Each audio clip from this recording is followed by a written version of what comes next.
Chapter 1347. Furthermore, this person also had a unique ability in training cavalry. Otherwise, how could he create 100,000 elite cavalry in such a short period of time? This was 100,000 cavalry. How could they be surrounded by the 5-star army and be so heavily injured? Could it be that if they couldn't win, they wouldn't run? How could Shiheng know that this wasn't a problem of running or not? Instead, Fang Dingshan thought that the opportunity had arrived and took the initiative to send himself to his death. If not, even if Yang Chendong personally took action, he would have to pay a huge price and time to deal with them. No matter what, Fang Dingshan had really lost. This was a huge matter. Thinking that his responsibility was about to become huge, Shiheng sat in front of the desk and started to write a memorial. He wanted to report this matter to the emperor and request for the emperor to send capable people to stabilize the situation in the Wanquan capital department. He also wanted to ask the imperial court for soldiers and salaries. Otherwise, if the 5-star army really attacked, how could he stop them? An urgent report was sent to the capital at the speed of 800 li. At this moment, the Baiming army was handing over 10,000 injured Han soldiers to the 5-star army. It was laughable to say that these injured soldiers were the products of the 5-star army's cavalry. Now, they needed the enemy's help to treat them. This also caused many of the injured soldiers to be filled with worry. They really didn't know what was going to happen to them. As the other Ming soldiers received the military order, they couldn't resist. They could only watch as their comrades were taken away by the 5-star army's cavalry. Their eyes were filled with an inexplicable fear and uncertainty about the future. At this moment, the morale of the Baiming army began to drop rapidly. After all, they were injured by the enemy and had to be sent to the enemy for treatment. No matter how one looked at it, there was nothing to be proud of. How could they win against such an enemy? The morale of the Baiming army continued to decline, especially during the process of handing over the wounded soldiers. Many Baiming army soldiers had worried looks on their faces. When the last wounded soldier was handed over, the Baiming army was so silent that one could hear a pin drop. If there was any sound, it would be the sound of sobbing. Everyone was worried about whether they would live or die the next day.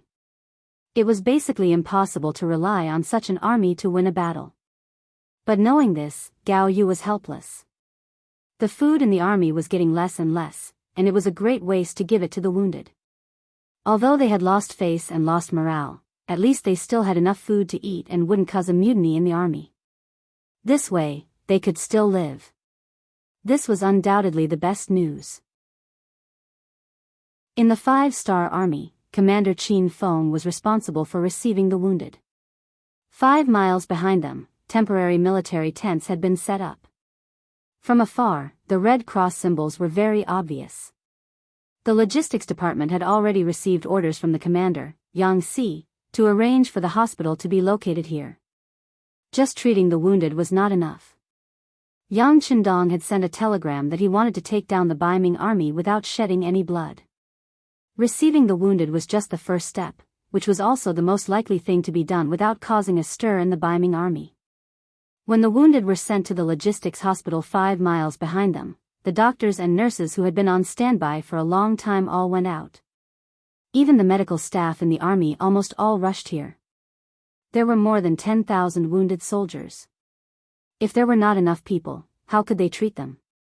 How could they make an effect in a short time? Commander Qin Feng rode on a tall horse and was shouting, "Hurry up, immediately classify the wounded. Those with minor injuries, quickly treat them. Whoever treats them first will get a military merit." Stimulated by the military merit, all the medical staff became excited. Some of the Baiming army soldiers with minor injuries even became the target of the crowd. Qin Feng did not stop all this. He just needed to maintain order and make sure that there were no problems. At the same time, he admired Yang Chendong even more in his heart. As the person in charge of the specific work, Qin Feng naturally knew Yang Chendong's plan. It was precisely because he understood enough that he was more impressed by Yang Chendong's power. He firmly believed that doing so would definitely have an effect. He was looking forward to what would happen the moment the effect appeared. In the Baiming army. The wounded soldiers were sent out, but Gao Yu was still sitting alone in the tent. At this moment, the army was surrounded and the reinforcements were captured. Gao Yu, who had become an isolated army, did not know what to do. He did not dare to go out of the tent, because once he went out, he would face the sorrowful eyes of thousands of soldiers. This made Gao Yu very scared, because he did not know what these soldiers would do once they were angry. Would they come to make trouble for him? Or even kill him? He did not dare to go out of the tent, so he just hid in the main tent like a coward. He forced himself to think optimistically. Wu Qinghe must have known what happened here, and he must have found a way to save him. It was also at this time that Gao Yu remembered Shi Heng's good. He also regretted not listening to him. Otherwise, he would have made mistakes. How could it be like now, where the 400,000 soldiers were destroyed and now they were in a situation where they could neither advance nor retreat? Time passed by slowly. In the 5-star Army Battlefield Hospital, the first lightly wounded soldier had been successfully treated and walked out of the camp when it was almost dark. Originally, this person's injury was not very serious. Speaking of which, this was related to Li Laoxi's good luck. The arrow shot by the 5-star Army cavalry hit his calf, making him a glorious, wounded soldier, and also avoided the bad result of fighting with the 5-star Army. Li Laoxi was born in a poor family, which could be seen from his somewhat perfunctory name. Speaking of which, in the Great Ming Dynasty, not everyone had the opportunity to learn to read and write. Only those who had accumulated merit and family property could learn to read and write. For example, Zhu Yuanzhang used to be called Zhu Zhongba. Because Li Laoxi was the 4th son in the family, he had this seemingly old-fashioned name. Li Laoxi, who had never had enough to eat, warm clothes, or good luck since he was young, suddenly changed and became the first patient in the logistics hospital to be treated. He still remembered when he appeared in the field hospital with a sorrowful expression. He didn't know what the future would be like and whether he would die. At that time, a group of doctors and nurses in white coats rushed in front of him. Yes, they rushed in front of him. He did not know what a doctor was, but he knew that they should be a doctor. As for nurses, it was the first time he heard such a name. What was even worse was that he found that these nurses were all young women, and there was no lack of beautiful women among them. Since young, Li Laoxi, who was poor, did not have many opportunities to talk about marriage, and usually, he did not have many opportunities to see women. After all, before women were married, they were particular about not going out of the house, and not taking a step out was virtuous. But now, there were so many beautiful female nurses in close contact with him, and they did not mind that he was dirty, nor did they care about how long he had not bathed, or whether there was a strange smell on his body. They rushed over and cared about him, and they even dared to touch and look around his body without any intention of disliking him. At this moment, even Li Laoxi's eyes and face turned red. For the first time, he felt ashamed of having a strange smell on his body. Presumably, this was a manifestation of his self-esteem. The doctors and nurses were not only concerned on the surface, but they were really concerned about Li Laoxi's injury. They first used a high degree of alcohol unique to Xianxia to disinfect it. Then, they tested the depth of the arrow's penetration into the skin. After confirming that it did not hurt the bones, they pulled it out with a swish. Then, they stopped the bleeding, bandaged the wound, and gave it a nutrient solution. In fact, Li Laoxi's injury was not that serious, and the arrow did not penetrate his skin very deeply. However, because there were too many examples of people who were shot by arrows and died because they pulled out the arrow, it forced others to feel a sense of fear. After a round of emergency treatment, Li Laoxi finally stood up when it was dark and could walk on his own. For this, the doctors and nurses who had received military merits were naturally very happy. There was even a nurse who was so excited that she even walked forward and hugged Li Laoxi. Although this nurse was a little short and a little plump, Yang Qindong's aesthetic standards did not give her a high rating. However, in Li Laoxi's eyes, it was completely different. What was a short person? Without enough nutrition, they could not even eat their fill. Being short was just a common problem in the Great Ming Dynasty. As for being a little fat, that was a good thing. With thick fat, it would be very useful to warm the bed at night. More importantly, a fat person's buttocks would also be a little bigger. That was proof that they could give birth to babies. At this moment, Li Laoxi's heart was moved.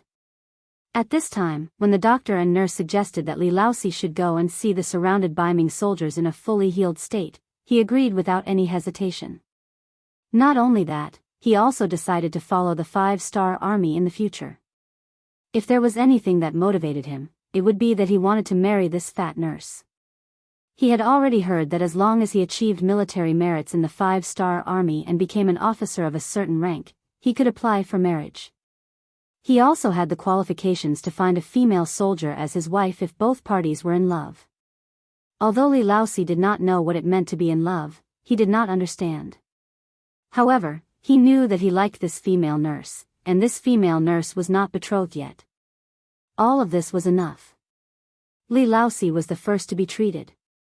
Before dawn the next day, there were more than 200 lightly injured people who walked out of their beds. They belonged to the group that did not have a lot of injuries, but they lacked sufficient medical help.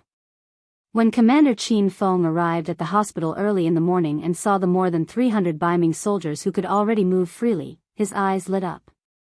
Good job. All the medical personnel have meritorious service. Later, report the specific name list. By the way, have they finished their ideological work? Chapter 1348. The doctors and nurses who had been waiting for the results all cheered happily when they heard that they could record the merit. When they were asked if they had done a good job, everyone answered excitedly, yes, they are grateful for our kindness and are willing to do things obediently. The ancients were mostly kind people. Naturally, they would repay the kindness of saving their lives. Furthermore, the request made by the doctors and nurses was not excessive. They only wanted them to walk around the encirclement of the northern Ming army.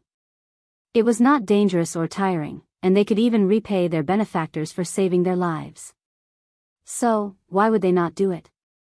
The answers of the medical staff made Commander Qin Feng very satisfied. He was in a good mood and immediately waved his arms and said, "Very good, let's go and prepare. Oh right, take out the pigs and beef and give them to the Han soldiers who have abandoned the dark side.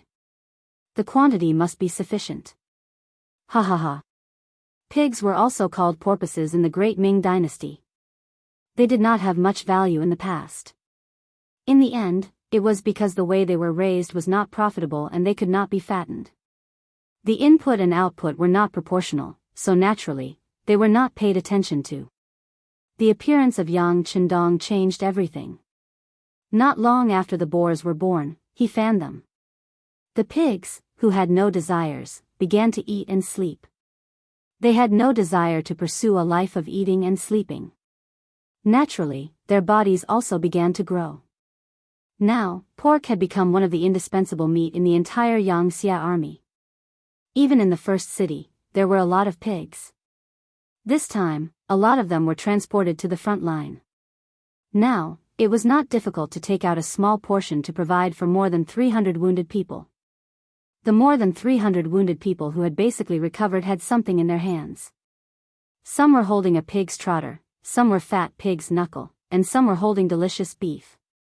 Under the protection of the cavalry of the 5-star army, they walked towards the encampment of the Baiming army. The originally listless and unmotivated Baiming army camp suddenly had a lot of cavalry of the 5-star army outside, which immediately attracted everyone's attention. Under the heavy encirclement, the Baiming army did not need to train anymore. This way, they could save some food. They, who had nothing to do, suddenly found something interesting to watch. They quickly gathered together and stared at the slowly approaching 5-star army cavalry. The 5-star army's cavalry approached as if there was no one around. When the two sides were only 150 paces apart, and were about to reach the range of the arrows, the cavalry stopped advancing, and began to line up on both sides. In this way, the 300 or so Baiming army soldiers who had recovered from their wounds appeared in front of everyone. They were all tearing up the meat in their hands, and their faces were filled with satisfaction.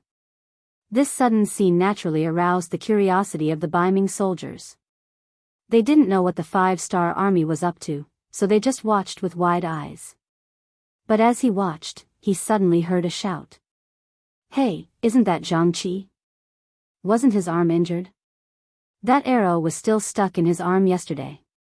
Why does it look like nothing happened now? That's Li Laosi. We're from the same hometown. He was shot in the calf, but why is he moving freely now? That's Qiao Shi too. He was also shot in the calf, but shouts sounded one after another. Only then did everyone realize that the people who appeared here were the wounded soldiers who were sent out yesterday. They were also their comrades. They were still wounded yesterday, but now, not only had their bodies recovered, they were even eating and drinking. This scene stimulated many people. Some of the soldiers who were useless, or who had not eaten their fill, couldn't help but swallow. It was obvious that they were hungry. Li Laosi and the others were like giant pandas being watched by people. They stood there and walked back and forth, trying their best to show off their abilities. Of course, their mouths weren't idle either. They kept eating and looking very happy. The display didn't last very long.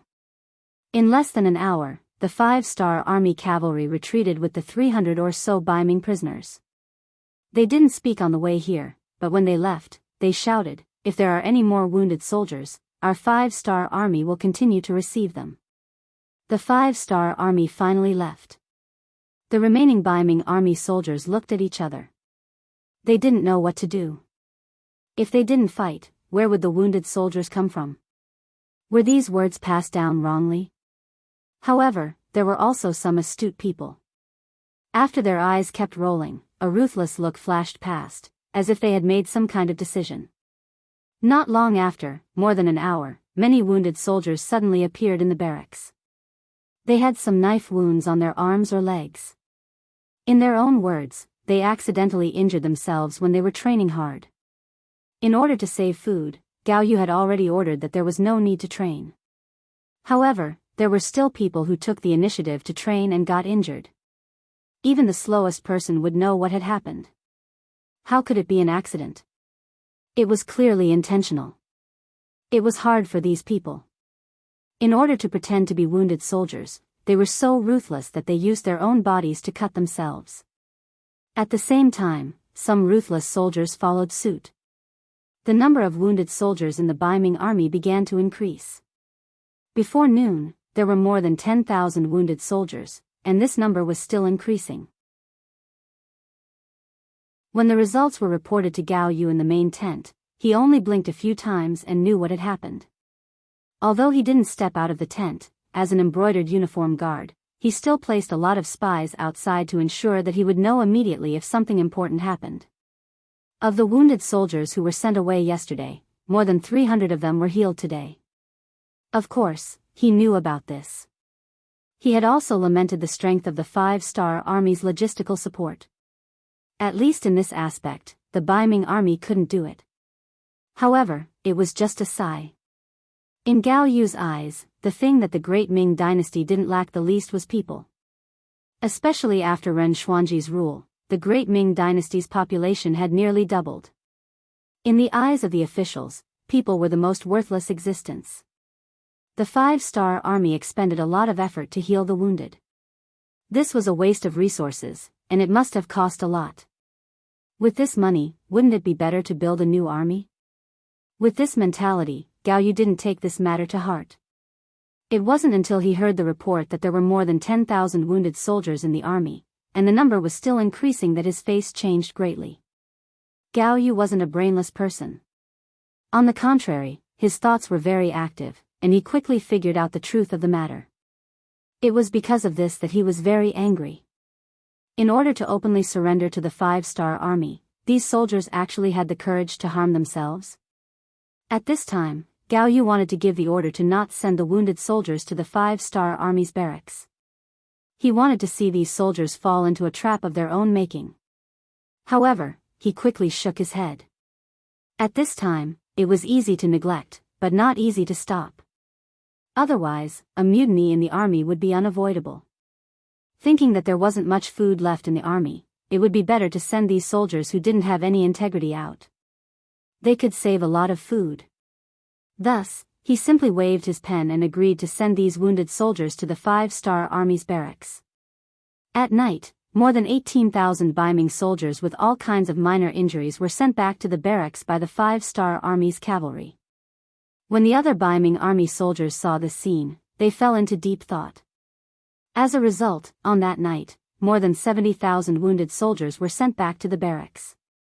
This was a serious injury to his muscles and bones. Currently, Gao Yu only had 130,000 soldiers. If these 70,000 soldiers were sent away, he would only have less than 50,000 soldiers left. How could he contend against the 5-star army with such a small amount of soldiers? He was afraid that once the enemy charged over, he would be finished. However, if he agreed, wouldn't he be digging his own grave?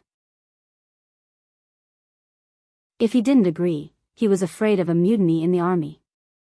At this moment, Gao Yu realized that he had overestimated the loyalty of these soldiers to Baiming. Did he think that only a few soldiers with no moral integrity would surrender? Gao Yu didn't know what integrity was. When a person didn't even have enough to eat, what integrity was there to talk about? If you tried to talk to him, it would be a light punishment if he didn't beat you until you couldn't take care of yourself. Gao Yu was having a headache. Li Keguang and Ho Xianxia were also having a headache in a general's tent not far from the main tent. They had previously thought of surrendering to the 5-star army in order to survive. In fact, they had even made up their minds to tie up Gao Yu and surrender to the 5-star army. But now, the situation had suddenly changed. Countless wounded soldiers had appeared. It seemed that they didn't need to tie people up to achieve their goal. The 5-star army treated the wounded extremely well. They didn't even kill normal soldiers. As generals, they shouldn't be killed so easily. Why don't we stab ourselves too? Ho Xianxia thought about it and discussed with Li Keguang. How can we do that? Our bodies, hair, and skin were all given to us by our parents. How can we do something like self-harm? How can we face our parents who raised us? Li Keguang said righteously. However, only he knew that he just couldn't bring himself to do it.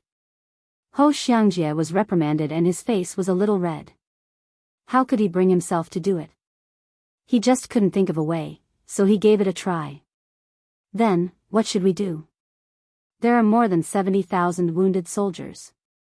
Once we surrender, we'll be done for.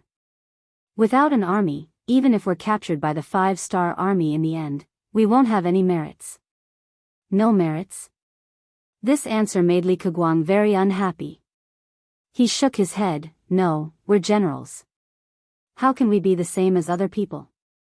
Even if we surrender, the 5-star army still has to earn merits. Are we really going to go against our superiors? Ho Xianxia said with a bitter face.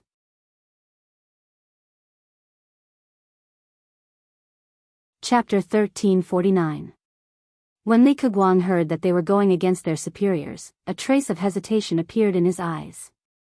However, he quickly clenched his teeth and said, "This isn't us going against our superiors, but rather, we're rescuing Army Supervisor Gao. Think about it, even we can see the current situation clearly. How smart is Army Supervisor Gao? How could he not see that the situation is hopeless? He didn't surrender only because he didn't want to lose face.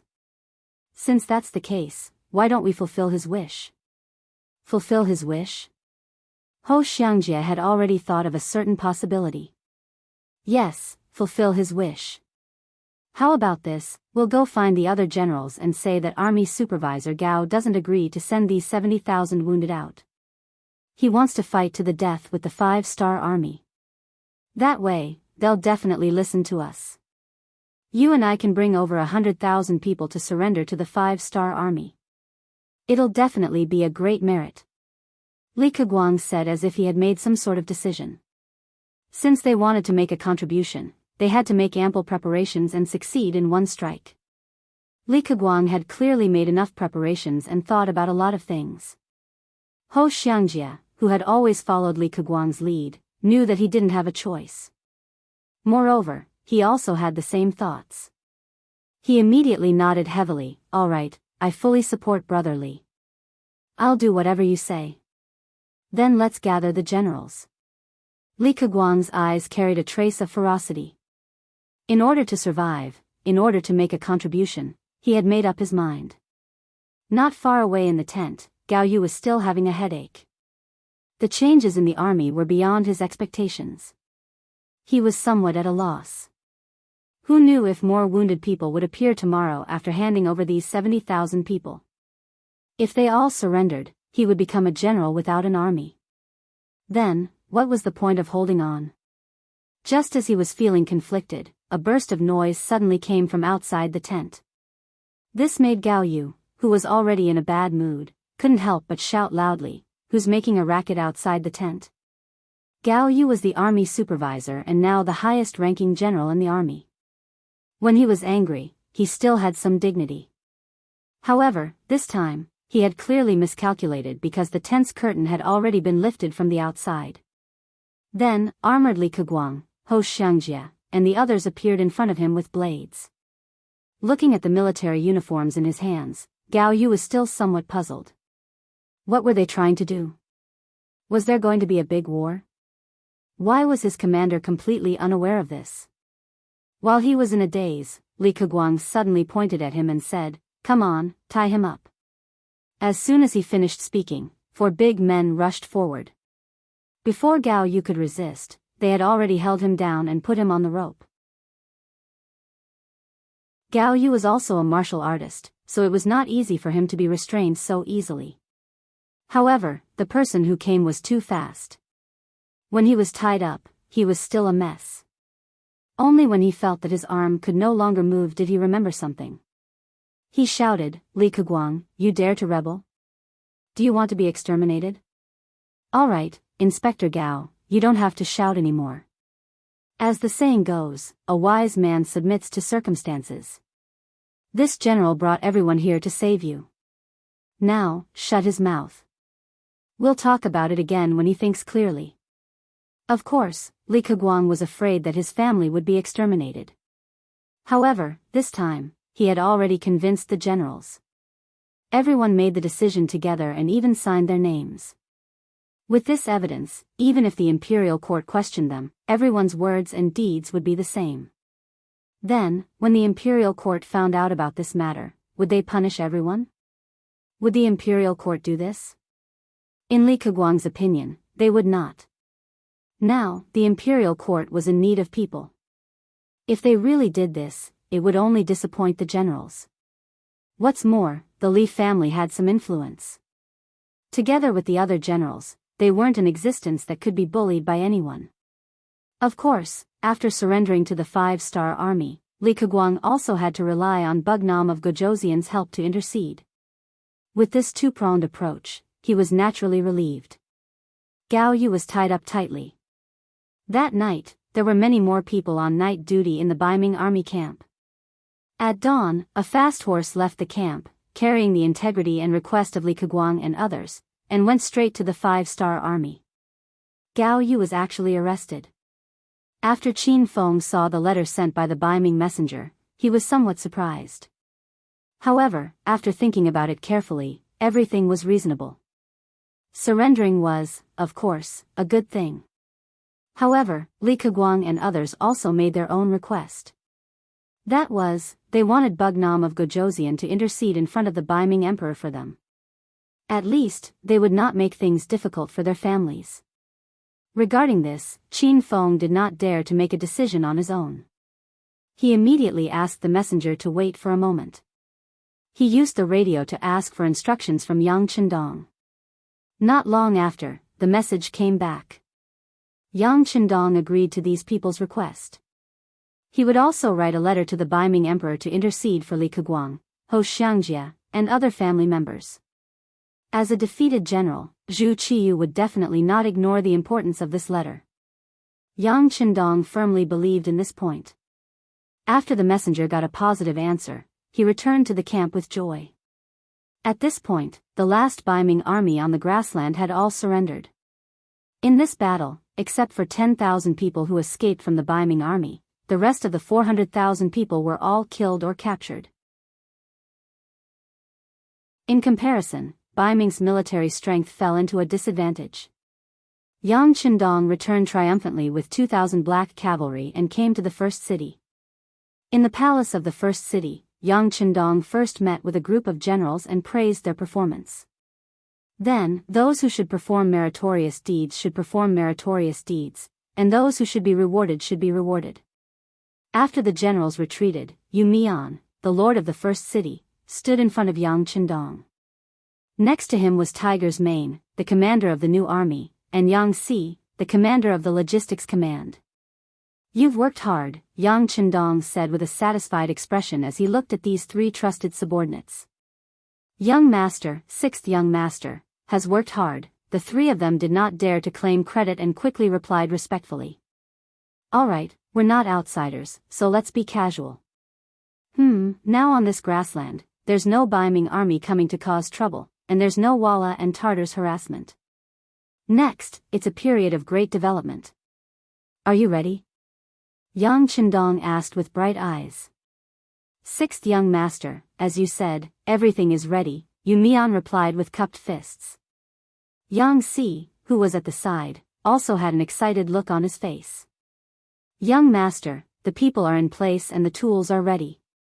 We're just waiting for the order." What the two of them were talking about was what Yang Qindong had mentioned before. The silver mineral reserves on the grassland were astonishing.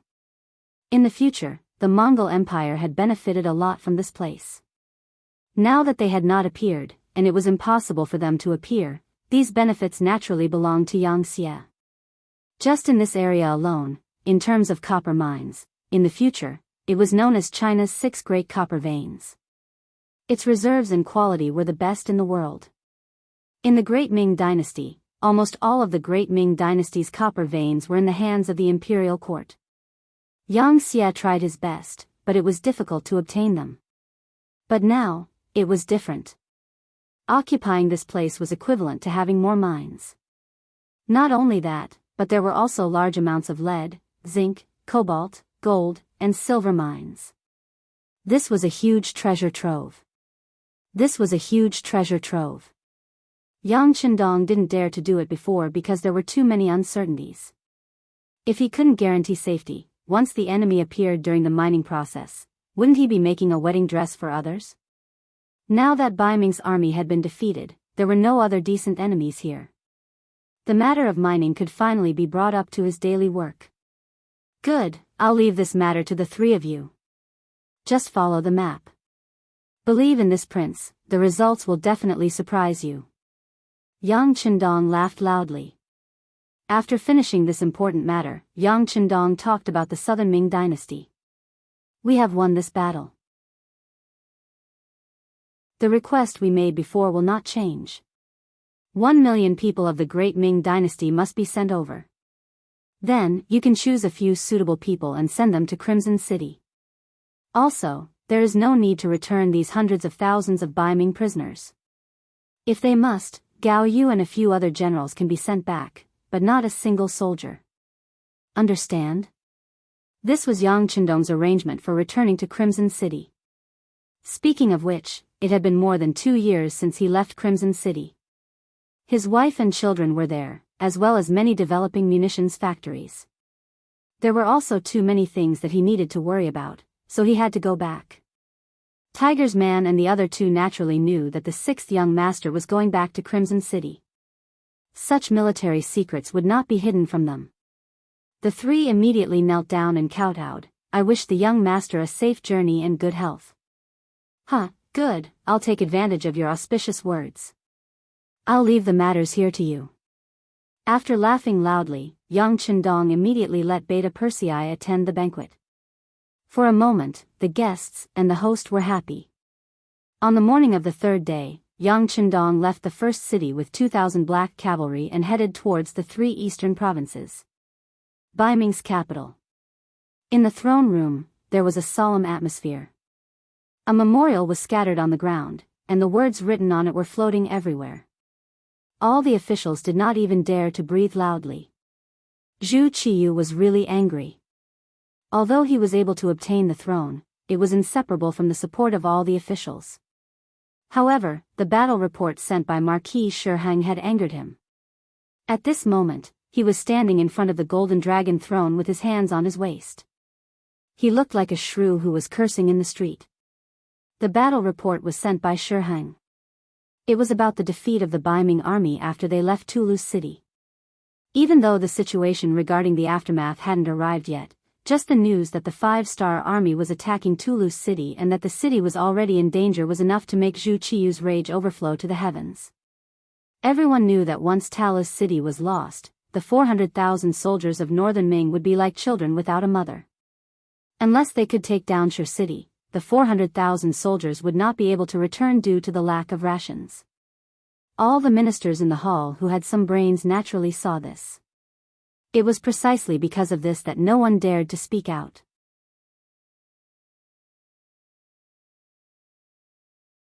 Chapter 1350. Say what? Toulouse city was thousands of miles away. Now that there was a problem, it was too late to say anything. As for ordering the army to reinforce, Wu Qinghe was in the Wanquan City division. He should have gone to help, but he didn't because he had no soldiers at his disposal. What else could the others do? No matter what he said, it would be too late to do anything. The hall was silent, but Zhu Qiyu didn't vent his anger. He continued to glare with bloodshot eyes, his face filled with unwillingness as he roared, "Say something! Say something! Aren't you all quite powerful?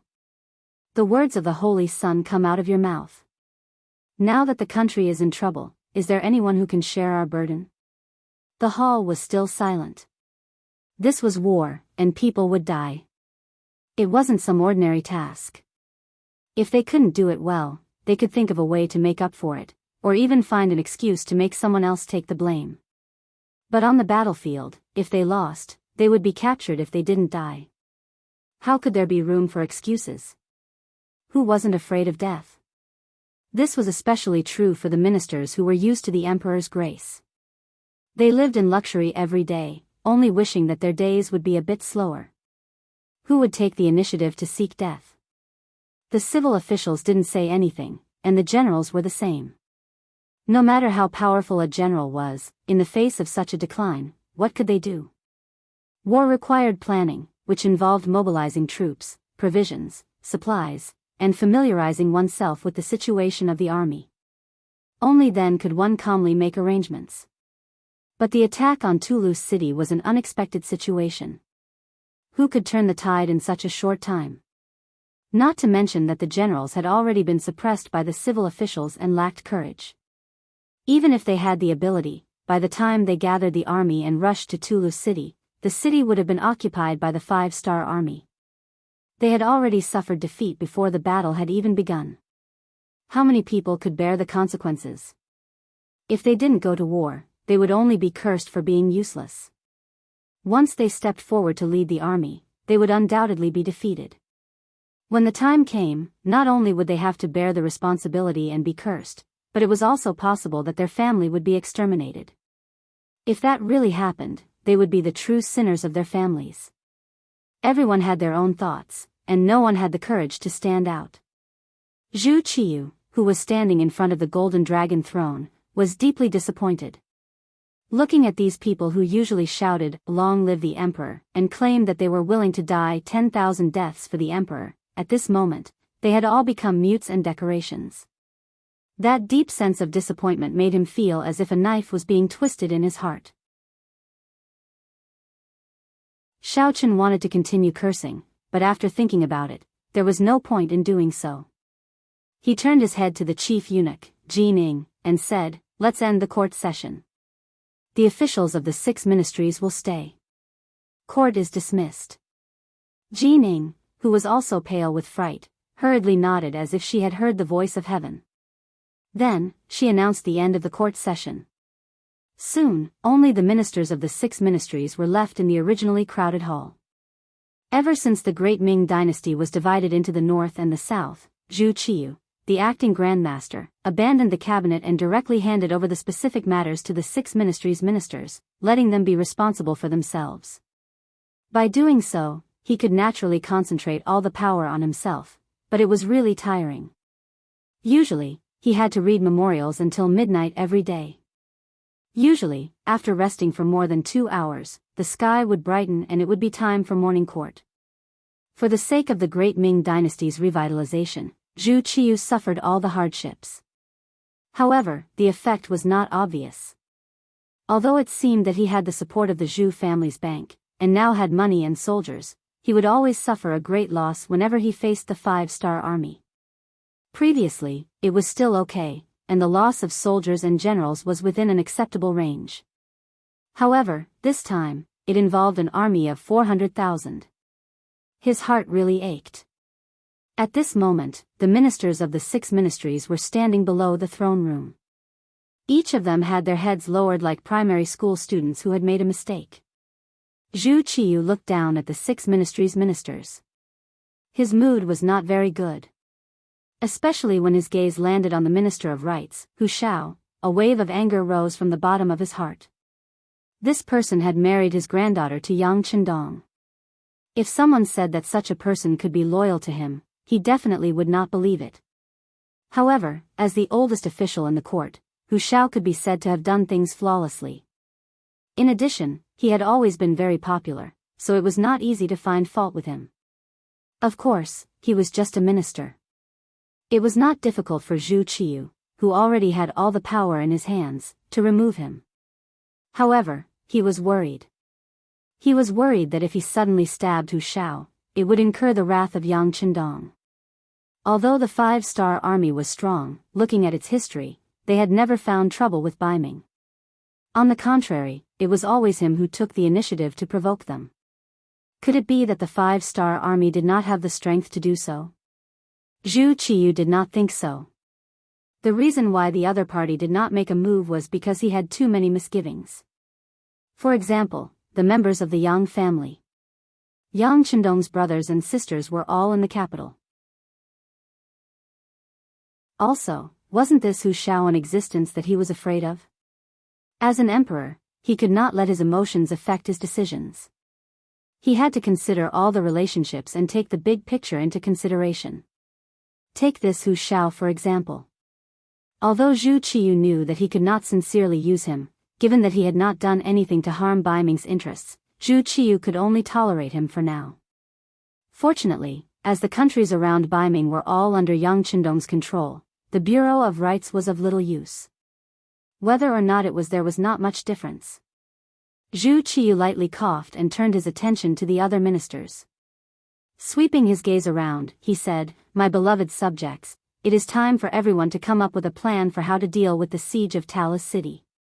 There were too many people in the hall, and I presume that my beloved subjects did not want to say anything. Now that there are no outsiders, we can say whatever we want behind closed doors. We will pardon all of you. Zhu Qiyu's tone was amiable, and his voice was gentle. Yes, I was not angry when you did not express your stance. After all, there were too many people, and what if you said something wrong? But now, there is no one else here. If you have any ideas, feel free to say it. Regardless of whether it is right or wrong, you are not wrong. It was not easy for Zhu Qiyu to use such a tone. At the same time, he looked at the 6 ministers expectantly, waiting for them to come up with a plan to solve the problem. Reality disappointed him once again. The hall fell into silence again. The 6 ministers were like mutes. They lowered their heads and did not speak. It was as if there was a beautiful pattern on the ground that was worth studying. Zhu Qiyu endured it when everyone did not speak up. But now, he had already said so much, but no one said a word. This was somewhat unacceptable. If it wasn't for the fact that he was in dire need of manpower and it wasn't appropriate to make a big fuss about it, he was afraid that he would have to teach these 2 people a lesson today to intimidate them. Forcibly suppressing the anger in his heart, he finally decided to listen to everyone's opinions by name. Didn't you all say nothing? Then I will ask one by one. Let's see if you still dare to not speak. His gaze first fell on the Minister of Personnel, Wang Ji. He was a big shot in charge of human resources. Since it was a war, he naturally had to choose a general first. Asking Wang Ji was a matter of course. Naturally, when he saw Wang Ji, Zhu Qiyu was also angry. He would not forget that this person's grandson, Wang Xizheng, had learned Yang Qindong's teachings. He should be teaching at the headquarters of Yang Qindong, the place called Qiqian City. Such a person would probably be disloyal. Shaking his head, Zhu Qiyu threw these undesirable thoughts aside. Forget it. Speaking of which, all the civil and military officials in the imperial court were once officials of the same court as Yang Qindong. Was he going to investigate them and remove them from their positions? Suppressing the anger in his heart, he looked at Wang Ji and said, "Minister Wang, tell me your opinion." Ah. Wang Ji, who was called, finally raised his head with a puzzled expression. When he saw that Zhu Qiyu was serious, he shook his head. This old minister has no objections. Everything will be decided by your majesty. No objections? Hearing Wang Ji's reply, Zhu Qiyu was really angry. Since you have no objections, then what are you saying? But when he thought about it, it seemed that he was the one who forced the other party to say it. But did he really have no objections? You are the Minister of Personnel, the so-called heavenly official of the Ministry of Personnel. All the officials in the world are under your control. What did you mean by saying that you have no objections? Zhu Qiyu's expression kept changing, but it quickly returned to normal. He could actually understand Wang Ji. Under his suspicion, it would be inappropriate for him to propose any candidate at this time. Perhaps even if he proposed a suitable candidate, he would not approve it. Since that was the case, what was the point of saying more? Just when Zhu Qiyu thought that he had thought everything through, Wang Ji suddenly spoke again. Your Majesty, this subject is old and has not been sleeping well recently. There are many things that I am unable to do. Therefore, I would like to resign and retire to the countryside. Your Majesty, please grant me permission. Wang Ji actually resigned. This was somewhat out of Zhu Qiyu's expectations. Out of a conspiracy theory, he could not help but wonder if this was the other party's way of retreating. But when he thought about it, it was not very likely. After all, it was not good for one's reputation to submit one's resignation when the country was in danger. Unless such a person was no longer an official, his reputation would definitely take a hit. Who would listen to such a person's words in the future? If that was the case, this Wang Ji really wanted to resign. Sigh. Sighing in his heart, Zhu Qiyu had already decided to agree. After all, both parties were suspicious of each other. This job was not easy to do. Since that was the case, it was better to let him leave. Sometimes, he did not reply. He could not possibly agree immediately when the other party said that he wanted to resign. Wouldn't that make others misunderstand that he wanted the other party to leave? His gaze shifted from Wang Ji to the Minister of Works, Sherpu. Logically speaking, this was a military issue and the Minister of Works had nothing to do with it. However, the cannons and firearms that accompanied the army this time were made by the Ministry of Works. Now that the army was defeated, did that mean that the Ministry of Works did not do a good job?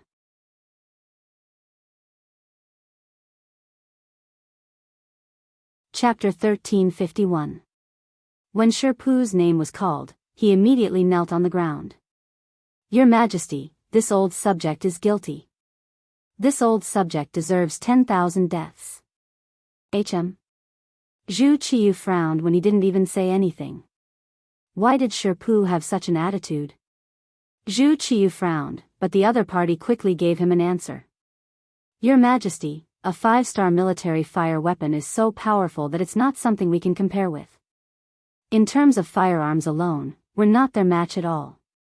Sherpu almost cried for real. It was evident that he knew his weapon was inferior to the other parties. Speaking of which, compared to the technology and weapons brought by Yang Qindong, it would be more shocking if the Ministry of Works could produce similar products. Sherpu was naturally aware of this point. Afraid that he would be punished for this, he took the initiative to bring it up. His kneeling caused Zhu Qiyu to lose the idea of asking him for a plan. This kind of person was already frightened by the 5-star army. Could he still rely on him to come up with any good ideas? Shaking his head, Zhu Qiyu wanted to call for another minister. But at this time, the Crown Prince's junior tutor, Grand Scholar and Minister of Justice, Su Yozhen, spoke without being asked. Your Majesty, this subject believes that it will be difficult to solve the siege of Lu City. Finally, someone took the initiative to speak. Zhu Qiyu was happy in his heart. When he looked at Su Yozhen, his tone became much gentler. Beloved official Su, please continue. Yes. Su Yozhen cupped his fists with a solemn expression. Your Majesty, the bravery of the 5-star army is unimaginable. With their firearms, I'm afraid that by the time the memorial reaches the capital would have already fallen into their hands. For a city that has already been conquered, it would be useless no matter how much effort we put in. Rather than this, why not place the all-encompassing department on the front lines and increase the number of troops there while considering the matter of negotiating with the 5-star army? No tribute, no land, no reparations, no political marriages, and no titles of kings with different surnames. These were the Great Ming's strength of character. It was a pity that after the Great Ming divided the south, its strength was not as strong as before. Many rules had also changed. Let's talk about not being conferred the title of king. Where did Bugnam of Gojoseon come from? Since he had already broken the ancestral rules, what harm was there in breaking a few more? This was what Su Yozhen meant when she proposed to negotiate with the 5-star army. After saying all this, he took a step back. He knew that some things needed to be considered. The more he said before that, the more mistakes he would make. Sure enough, when Zhu Qiyu heard that they were going to negotiate with the 5-star army, her face became very ugly.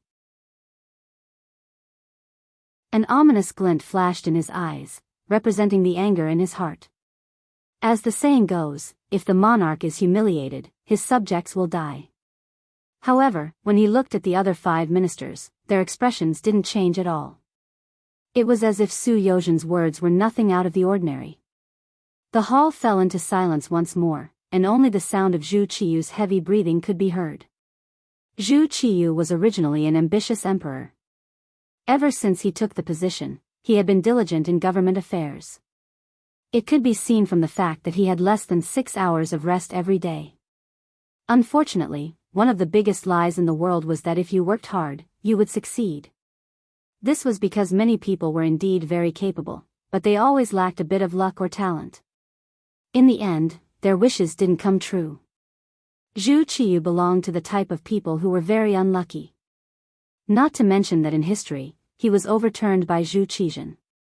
Just the fact that he met Yang Qindong in this life had already determined his fate. No matter how hard he worked, he wouldn't be able to unify the Great Ming. The result of his hard work was that Baiming would be destroyed a little later than usual. With the difficulty in front of him, Zhu Qiyu naturally didn't want to lower his head. However, reality was so cruel. The 5-star army was so powerful. If he still stubbornly insisted on going against the 5-star army, he might even lose his family fortune. He might even lose the throne. This situation was so big that he had to consider it carefully. Could he really afford to gamble? He had the heart to kill the enemy, but he was powerless to reverse the situation. This sentence was the most appropriate to describe Zhu Qiyu. When a person's strength wasn't strong, even if they were angry, they couldn't do anything. Moreover, if one wanted to achieve great things, they couldn't let their emotions affect their decisions. Thinking about Baiming's current situation, even if he wanted to mobilize the army, it would take time. Moreover, their fighting strength was so weak that even Zhu Qiyu didn't have confidence. In the end, after a long sigh, Zhu Qiyu's mood began to stabilize again. Su Yozhen, who had been secretly observing, saw that Zhu Qiyu's mood was gradually stabilizing. She took a small step forward and said, "Your Majesty, a little impatience spoils great plans." Su Yozhen's actions were just to give Zhu Qiyu a way out. After hearing this, Zhu Qiyu sighed and said, "That's right. Beloved official Su is right. The strength of the 5-star army isn't something we can fight against without making preparations. Since it's like this, let's talk with them. Didn't they say they wanted 1,000,000 commoners last time? Let's discuss this matter and see if it can be done." Although it was a question, the fact that Zhu Qiyu was able to say these words already proved that he approved of this proposal. Otherwise, why would he casually mention it? It had to be said that the so-called commoners in the eyes of the emperor mostly referred to the commoners that could be seen. For example, the officials in the palace hall, as well as the gentry and nobles who could submit memorials from time to time. After all, the emperor lived in the palace all year round. What was the outside world like? How were the commoners living? All of this was nothing more than hearsay, and a basic impression he got from reading the memorials. Most of the time, the so-called world peace and prosperity in the history books referred to the officials, scholars, and country gentry living a good life. As for the commoners at the bottom, at least before the establishment of China, they didn't have enough to eat and wear. Without a clear understanding of the commoners, it was impossible to understand the true pain of handing over 1 million commoners. In Zhu Qiyu's eyes, all of this was just a number. It was still the same sentence. The foundation of the great Ming dynasty was still there. It was just 1 million commoners at the bottom, so it was fine to pay. As long as the emperor and the officials could live well, what did this matter? Zhu Qiyu had never taken the people at the bottom seriously, and had never treated them as human beings. Only then did Zhu Qiyu casually ask this question. In that instant, the eyes of several people from the 6 ministries lit up. They knew that the time for them to speak had come. As if he was afraid that Zhu Qiyu would look down on him, the Minister of Revenue, Jin Lian, who wanted to make his presence known, was the first to stand up. Your Majesty, this matter can be discussed.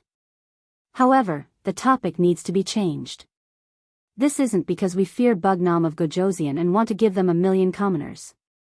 Rather, under the other party's request, we want to reward Bugnam of Gojoseon with the magnanimity of the Celestial Empire. The ancient people cared a lot about face. They opened their mouths and spoke of benevolence and righteousness. It wasn't a problem to ask them to hand over 1 million commoners, but if they were forced to do so, then it didn't make sense. Who knew how the history books of later generations would scold them? Even if it was for the sake of their reputation, they had to cover it up. Zhu Qiyu naturally approved of this. He didn't want the people of later generations to scold him as a fatuous ruler. As a result, he nodded and said, "That's right. Beloved official Jean is right. Then I'll leave this matter to you to discuss. Once you have the results, just report it to me. When the time comes, the Ministry of Rights can send someone to communicate with the 5-star army." I think it would be better for Minister Hu to go personally. After all, Wunan Wang is your grandson-in-law. This subject is unwell. Please retire and return to your hometown. The Minister of Rights, Hu Ming, straightforwardly put down the board in his hand and knelt as he spoke. This was clearly a trap. To hand over 1 million commoners for his own safety, this wasn't good to hear but also hard to say. With Hu Ming's shrewdness, it would be strange if he agreed to do such a thing that would go down in history for 10,000 years. Not to mention that Zhu Qiyu had deliberately pointed out his relationship with Yang Qindong. Hu Xiao was even less likely to pick up on this topic. He didn't ask for people to say that he was himself and his grandson-in-law was his grandson-in-law. However, as long as he was the one who did it, it was inevitable that others would mention it and say that he was a traitor. Hu Ming knelt on the ground and asked for his resignation. This greatly exceeded Zhu Qiyu's expectations. The Minister of Rights, Wang Ji, had already asked for his resignation and he had basically agreed. If he let Hu Ming leave now, those who didn't know would think that he wasn't tolerant.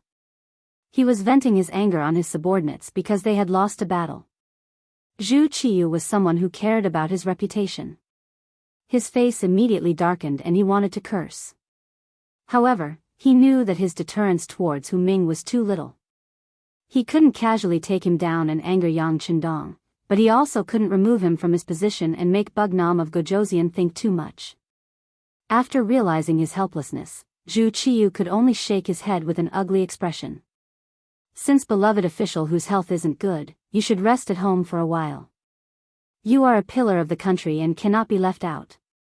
After your body recovers, you still have to share my burdens. I'll leave this matter to the left assistant minister of the Ministry of Rights, Huang Qing, to handle. Zhu Qiyu backed down. In the end, he still didn't have the guts to remove Hu Ming from his position. This was enough to prove that he was very afraid of Yang Qindong. This old subject thanks your majesty. After receiving benefits, Hu Ming expressed his thanks and stood up. Then, he turned and strode away. Although he was old, he didn't seem to be feeling unwell at all. After Hu Ming left, he didn't even have the intention to discuss the matter. It was clear that he wouldn't participate in this matter. This was to avoid suspicion. However, in reality, how could he not want to avoid the matter being discussed? That was millions of commoners. If he handed them over, it would cause a lot of discussion. He definitely wouldn't do something that would damage his reputation.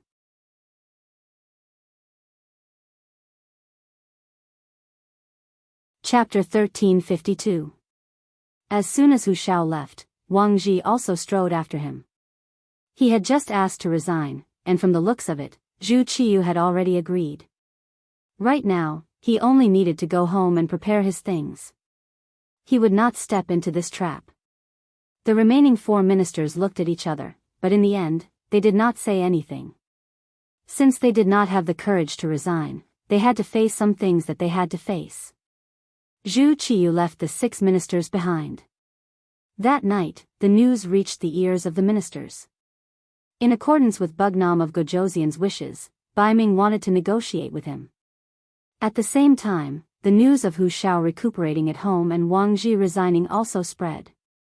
The left assistant minister of the Ministry of Rights, Huang Qing, was temporarily in charge of the Ministry of Rights. The left assistant minister of the Ministry of Appointments, He Wenyuan, was in charge of the evaluation and appointment of all the ministers. When the news came out, the houses of the 2 ministers were filled with people and carriages. Countless officials used all sorts of reasons to congratulate them or reminisce about the past. It gave people the feeling that there was no danger at the border. From this, it could be seen that Bai Ming's foundation had already been shaken. On the morning of the second day, one minister and the other temporarily in charge of the Ministry of Rights, Huang Qing, and He Wenyuan, came to the palace to express their thanks. What they saw was indeed Zhu Qiyu's cold face.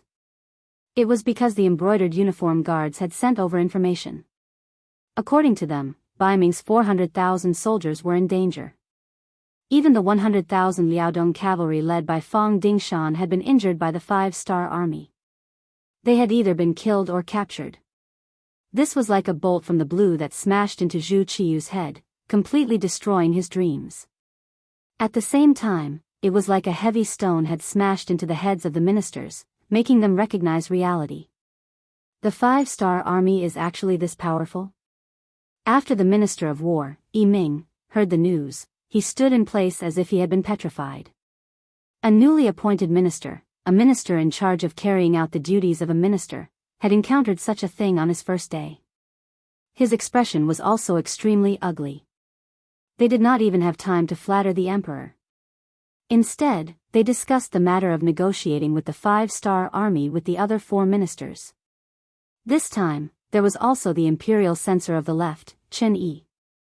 The censor represented the imperial censor. This matter was of great importance. In order to reduce the number of accusations and scoldings, Qin Zhao had to participate. Of course, this didn't stop people from poking at their backs. After all, some people made a living doing this. They could hear about things and impeach anyone they didn't like. Sometimes, even the emperor was their target. They would often say that the emperor was immoral, that he needed to wake up 3 times, or that he had already committed a crime. Bai Ming didn't have much time left, so he had to quickly come up with a countermeasure. It could be seen that they had no choice but to agree to Yang Qindong's request in a hurry. However, the migration of millions of people was not a small matter, and preparations had to be made. As for the mastermind, Yang Qindong, he had indeed left Origin City long ago. After more than a month, he had arrived at Haiphong City in Yunnan Province. Haiphong City was a seaside city that belonged to the Vietnam Province. With the continuous expansion of the 5-star Army's navy and the destruction of the nearby countries and forces, it had become an important port for the Five-Star Army's navy. For example, the people of other races from the Vietnam province who had come to support other places would board the ships here and be sent to different places. Yang Chendong's ship also stopped here. The person in charge of receiving them was the commander of the 2nd Sea Division, Zhao Changwang.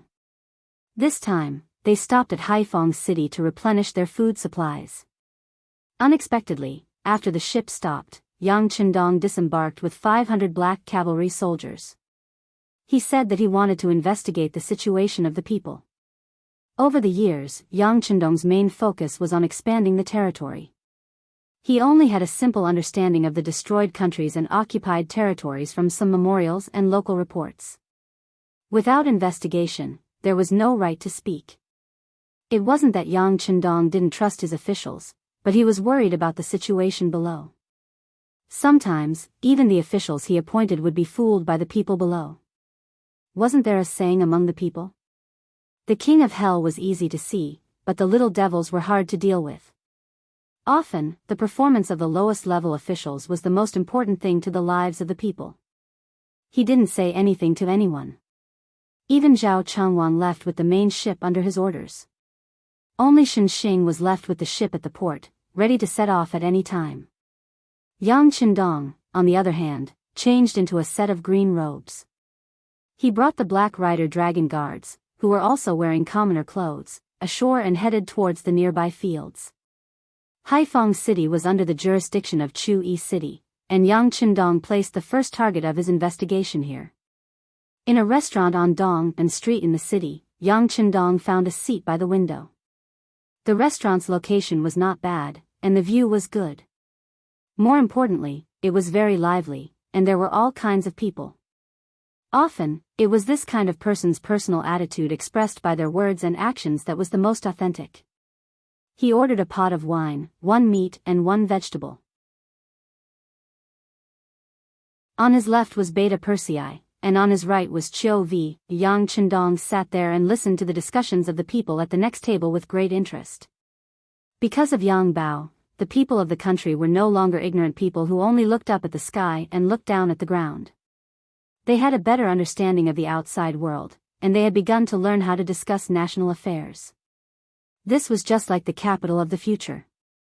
Anyone who was found could give some opinions on national policies and national affairs. It gave people the feeling that if they were to become officials, they would definitely do better than others. There were many such people in the restaurant. Through their mouths, they already knew that the Five-Star Army had won the battle in the first city, and that they had surrounded and captured 400,000 Baiming soldiers. Even the Five-Star Army had asked Baiming to provide 1 million Han Chinese people. A young man who was dressed very ordinarily, but had a good spirit and appearance, took a sip of warm wine at this time and began to talk loudly. Bugnam of Gojoseon is wise. After winning the battle, he doesn't want the land. He only wants the people. This seems to benefit the imperial court of Baiming, but in fact, without the population, how long can Baiming last? This is like boiling a frog in warm water. Before long, without the people, Baiming will not have any chance to fight back. When the time is ripe, isn't it easy to take them down? As soon as this person spoke, Yang Chendong, who was sitting there, was stunned. He really didn't expect that there would be such a genius among the people. He actually analyzed the matter so thoroughly. He couldn't help but look at him in a new light. All right, this brother of yours just read the recent Yang report, and that's why he said this. Speaking of which, you didn't see this. It's just what the Yang report said. Another dark-skinned man with a stronger body retorted. His Chinese was not very standard, but it was enough to let people understand what he wanted to say. Just now, Yang Chendong was still shocked by this person's clear thinking. Now, after hearing this, he realized that this was not this person's idea, but a public report in the Yang report. Then, he smiled and sighed in his heart. Good, this Yang report did a good job. He opened up the wisdom of the people. Don't think that the people who don't know the reason are the best and the most obedient. In fact, this is not beneficial to a country at all. Other than being useful to corrupt officials, it is useless to a country. If the people don't have a sense of ownership, how can they love a country? For thousands of years, how many people faced the change of dynasties and didn't have many thoughts at all? In their eyes, no matter who became the emperor, they were still ordinary people. As long as they could eat their fill and wear warm clothes, it was the same no matter who the emperor was. This was the drawback of not having the spirit of a master. Often, there were a lot of people like this. They had no beliefs, no goals, and no understanding of the outside world. Once someone stood out and urged them to rebel, they would be easily fooled without knowing the truth. With the wisdom of the people, things would be different. They would have their own judgment. Once something happened, they would be able to analyze it in their own way. In the face of such smart people, it would be even more difficult to make use of them. In the restaurant, everyone laughed. The man who spoke first didn't get angry because he was exposed. Instead, he said with conviction, "It's true that what Yang Bao said just now was true. However, I agree with him and can use him." "What can you do about it?" There's nothing we can do about it. You are so wise and powerful." The others laughed loudly and said. The atmosphere in the restaurant was good. Obviously, many people were excited because they could participate in the discussion of the country's affairs. It seemed that this could prove that they were useful people. They were no longer muddle-headed people who didn't know what the outside world was and didn't know what to do tomorrow. Yang Qindong waited for half an hour. He saw groups of people leave and groups of people come. From their mouths, he heard many things about Wuxia City and even Vietnam. There were all kinds of big and small things. For example, someone in the East City got married. Someone in the West City got a military merit because his son joined the 5-star army. Not long ago, the local Vietnamese auxiliary soldiers beat gongs and drums and sent a certificate of merit and rice noodles. Old Wang in the South City had a better harvest this year than anyone else. He was already named as an agricultural pioneer and so on. Naturally, there were also some minor officials who were sued because they overcharged a merchant or a commoner. They were arrested and sent to the yamen. There were also people who shouted that Governor Wan was a wise man. From these trivial matters, Yang Qindong's expression had always been good. It was said that one could see the whole leopard from a single spot and see the overall situation from a corner. Just from the information obtained in the restaurant, it could be seen that the entire Wuxia City was still very good. At least, Yang Qindong was satisfied. Although there were some small flaws, such as some minor officials who did not abide by the law, this was unavoidable.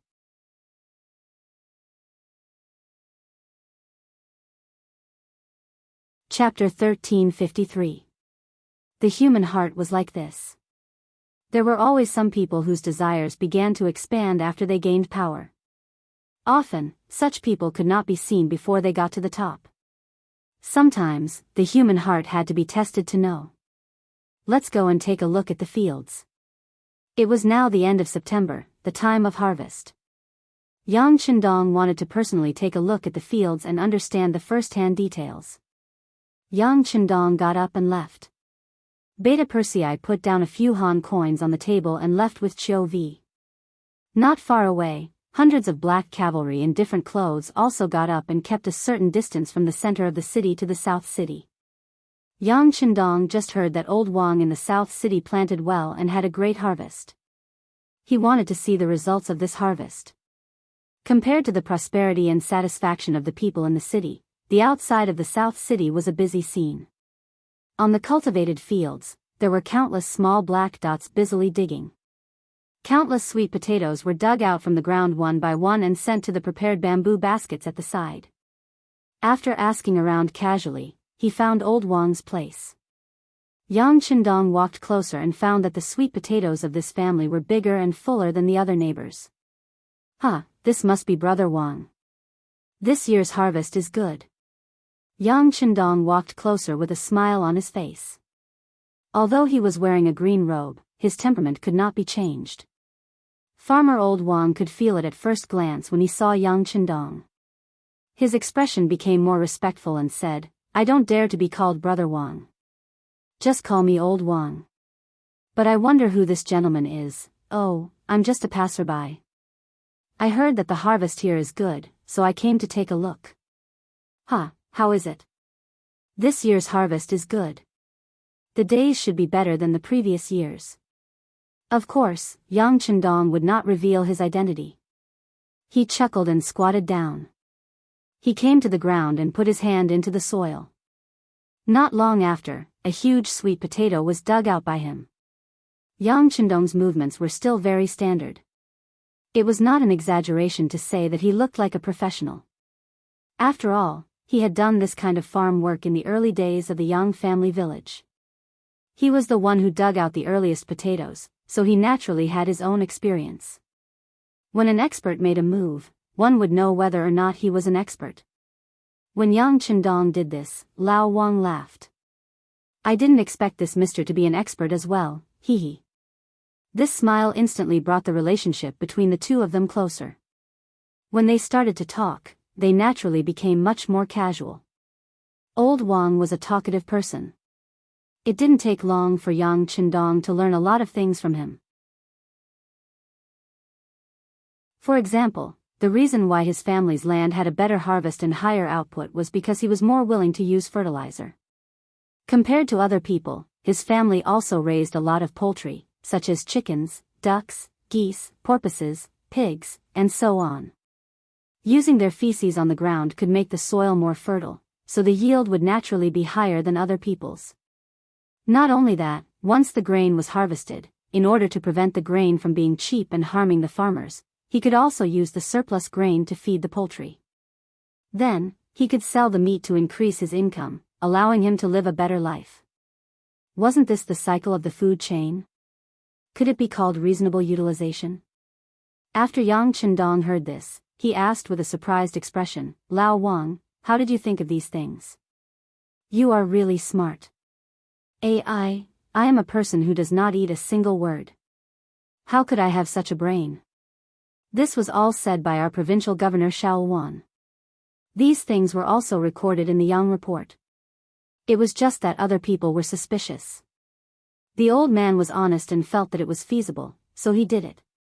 Thus, this year, the output of the land was much higher than others, and the meat was also sold at a high price. However, next year, the other farmers will follow suit. This way, the price of meat and grain will drop a little. However, this is already very good. To think that I, Lao Wang, have lived for close to 50 years. When have I ever lived like this? In the past, I had to thank the heavens for being able to eat my fill. Once there was a famine, I had to go out early to beg for food. Now that I think about it, those days were really not for humans. Lao Wang was still sighing and saying something, but Yang Chendong could no longer hear him. His thoughts had already landed on the sentence that he just said, the price of meat and grain will drop a little next year. There was a saying that said, prosperity. The common people suffered. Death. The common people suffered. This not only meant that the people who started the war were the common people, but it also meant that when there was a harvest, the people who suffered were still the common people. Because once there was a harvest, the grain would face the problem of having too much. As the saying goes, the rarer something is, the more valuable it is. Anything, once there was too much of it, it would no longer be valuable. Thus, sometimes, a harvest would instead become a small disaster. In this way, it would definitely affect the enthusiasm of the common people. If they did not work hard to farm in the coming year, what would they do when there was a famine? Without enough grain, it was inevitable that people would starve to death. This was something that Yang Chendong absolutely could not allow to happen. If he wanted to solve this problem, he had to think of a way. Yang Chendong thought of a phrase in his heart, protection price. Yes, protection price. It referred to the lowest standard price for each crop. If they sold at this price, the common people would not earn much, but they would definitely not lose out. In this way, no matter what kind of harvest it was, the common people would not have to worry about not being able to sell their grain. This way, their enthusiasm would become higher and higher, and the grain produced would naturally increase. As for how to deal with the grain that was bought at the protection price? If it were someone else, they might have a headache, but Yang Qindong did not need to worry. The current Xia's territory was so large that it was unimaginable. It was far beyond the ancients. With such a large territory, it was impossible to have a harvest everywhere.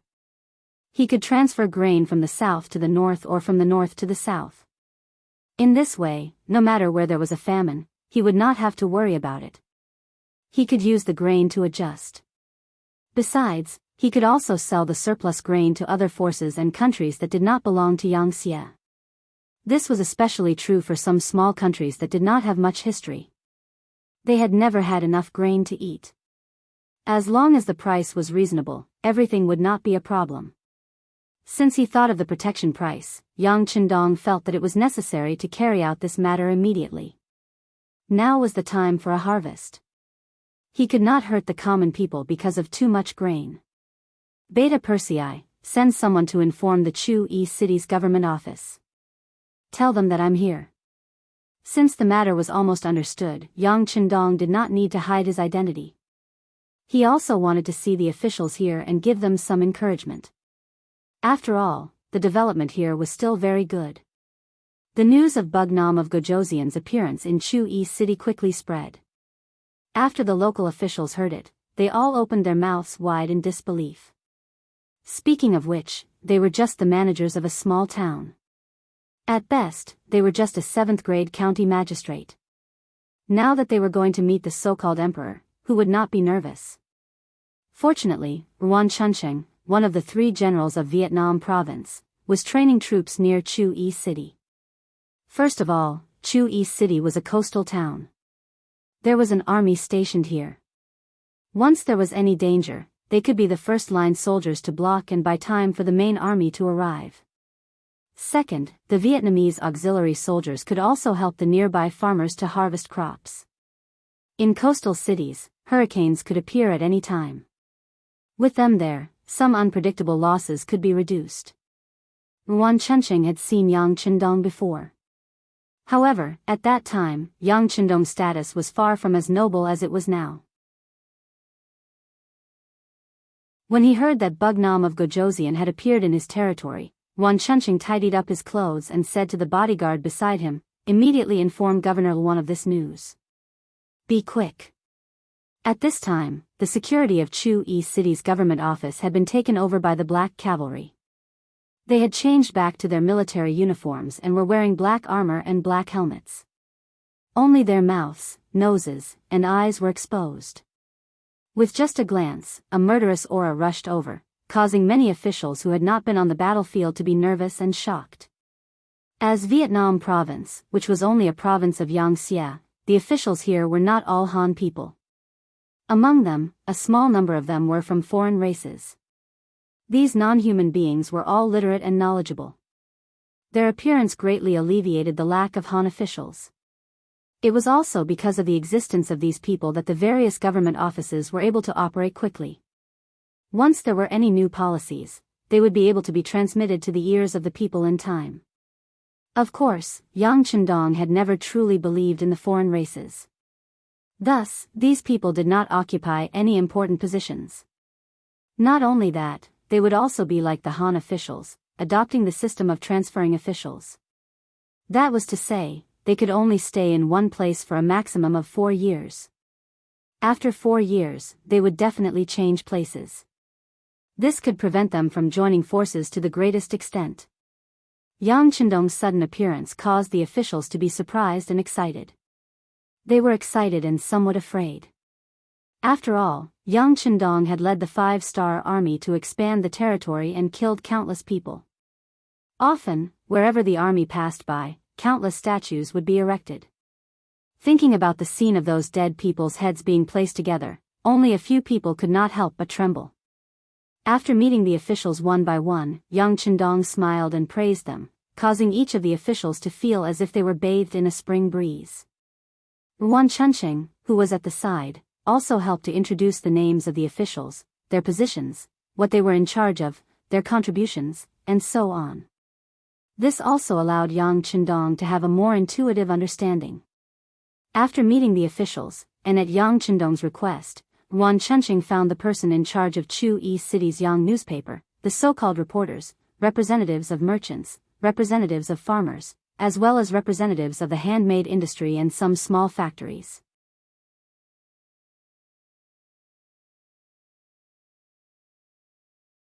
Chapter 1354. For 3 whole days, Yang Chendong met with people from all walks of life. He got first-hand information, and through talking with these people, he had a deeper understanding of the situation in Yunnan province. On the night of the 3rd day, the travel-worn governor Wan Shaochen finally arrived at Chu-Yi City and came in front of Yang Chendong. 4 years ago, Lin Chendong ordered the governors to be replaced. Wan Shaochen was transferred from the governor of Laos to the governor of Yunnan province. Although he was called Governor Wan, he was not young, 28 years old. When he first took office, he was only 19 years old. Now that 9 years had passed, the facts had proven that Yang Chendong was right to let his brother-in-law take the position despite the objections of the masses. Just from the results, Yunnan province had always been in the first place, far better than the surrounding provinces such as Laos. Just from this point, it was enough to prove that Wan Shaochen's ability was reassuring. 6th Young Master. After seeing Yang Chendong, tears flowed down from Wan Shaochen's eyes. It was true that he was the governor of Yunnan province, and it seemed that he had a high position and power, equivalent to the master of a force, but he had never had such an awareness in his heart. In his eyes, he was just an official under Yang Chendong. He came to Yunnan province only to start working, in order to better repay Yang Chendong's kindness to the Wan family. Fortunately, his performance did not disappoint, and he did it to make Yang Chendong satisfied. Good, good. Yang Chendong also sighed and stood up, shaking hands with Wan Shaochen. He was naturally very satisfied with his brother-in-law, and the other party's achievements also made him proud. But when he saw the real person, he couldn't help but sigh. The other party's chin had a thick layer of beard. The other party was almost 30 years old, and he was left in Yunnan province for 9 years. He didn't have time to reunite with his family, nor did he have time to mourn for his parents. Speaking of which, he felt sorry for the other party. The two of them held hands and walked down together. Yang Chendong opened his mouth and said, "You've done well. The current development of the Vietnamese province has greatly exceeded my expectations. You've also completed your task well. How about it? Have you thought about changing places?" According to the requirements of the transfer system, the officials would change places every 4 years. It was just that considering that the change of a province's governor would cause a lot of trouble, this system was not implemented so seriously. But in order to prevent the situation from happening, Yang Chendong still decided to change the governor who had been in office for more than 4 years. Just to form a kind of routine, this time he asked for Wan Shaochen's opinion. When he heard that he wanted to change places, Wan Shaochen's eyes lit up first, and then he shook his head. 6th Young Master, although I have done a lot of things here, it is not perfect. There are still some things that have not been completely solved. I want to work for a few more years to solve these problems. There are endless things to be done. Yang Chendong shook his head and said, "You have solved the problem in Yunnan province very well. The next thing will be handed over to others to do. You have to give others a chance to practice. As for you, you should go to a higher position to learn, so that you can take on more important responsibilities in the future." This meant that he was going to put an important position in an important position. Wan Shaochen was naturally grateful. "Okay, I will listen to the 6th Young Master." Hee, that's it. In this way, you will be ready to hand over the work in the near future, and there will naturally be someone to replace your position. This time, I asked you to come over mainly to listen to your report on the situation in Yunnan province, and also to discuss with you the issue of the protection price of food. Of course, you can put forward your own opinions on the issue of agricultural tax and commercial tax. It was already very late at night, but the candles in the study room did not go out. They burned until dawn of the next day. After the two of them had breakfast together, under Yang Chendong's satisfied gaze, Wan Shaochen led a group of Yunnan province officials to send him to Haiphong City. Wan Shaochen watched as Yang Chendong boarded the warship and went straight to Qiqian City. Qiqian City. It was no longer a small seaside city. After more than 10 years of continuous construction, it looked like a modern city. Compared to the straight cement road, there was a street lamp every 50 meters. Within a mile, one could definitely see a small park. There were rows of green trees on both sides of the road. Walking here, breathing in the sufficient oxygen emitted by the green plants gave people a feeling of relaxation and relaxation. In the city, there were orderly small districts one after another, and tall buildings made of cement and steel were connected to each other. They used the smallest area to meet the residential needs of more people. Every district had a large square.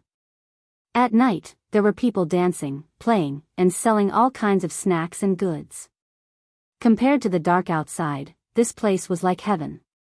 The only imperfection was the hundreds of tall chimneys in Qiqian City. They would occasionally emit black smoke during the day, affecting the spatial state of the entire city.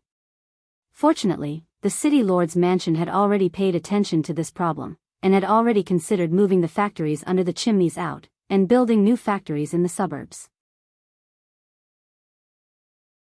With the appearance of the rubber trees, there were many carriages and rickshaws on the straight cement road in the city. From time to time, one could also see some streets being paved with tracks. According to the well-informed people, track chain cars had been successfully researched, and would soon appear in the entire city and be used on a large scale. At that time, it would greatly increase the speed of people's travel. Everything developed in an orderly manner. Several warships arrived at the new dock at dawn. Then, rows of cold vanguard soldiers completely sealed off the dock. A group of generals with gold beans on their shoulder plates lined up in an orderly manner and looked respectfully at the warships approaching the dock. Under the gazes of the deputy commander of the army, Leng Feng, the deputy commander of the navy, Gao Xiong, and a group of high-ranking officers, Yang Chendong, who was still dressed in a green robe, walked out of the cabin under the protection of a group of black cavalry. He saw the group of high-ranking military officers who had come to welcome him. This time, when Yang Chendong returned, he only informed the upper echelons of the army. Whether it was City Lord Yu Qian or the ladies in the palace, he did not send any news. He did not want to affect these people because of his arrival. As for the people in the army, he had to inform them even if he didn't want to. After all, the warships in charge of transporting him were the Navy's warships. Presumably, all the news had already been registered in the Navy's headquarters. Sixth young master. Leng Feng and Gao Xiong took the lead and walked forward, giving a standard military salute. Yang Chendong first returned a military salute, then smiled and reached out to pat the two on the shoulder. Thank you for your hard work. Sixth young master, you've worked hard. Perhaps it was because they hadn't seen each other for a long time, but both Leng Feng and Gao Xiong had a trace of restraint on their faces. As Yang Xie's territory grew bigger and bigger, Yang Chendong's status also rose. It wasn't the time when he couldn't play without a certain someone. Yang Chendong still had a lot of feelings for these veterans who had followed him since the beginning. He looked at the two with a gentle gaze and said, "This time, I'll be staying for a few months. I'll go to your headquarters to take a look. You just have to be prepared. For now, you guys can go back first. I'll go take a look at the city lord's mansion, then return to the palace." In the early morning of the city lord's mansion, from afar, one could see a few electric lights lit up. Needless to say, those must be the workers who had worked all night without rest.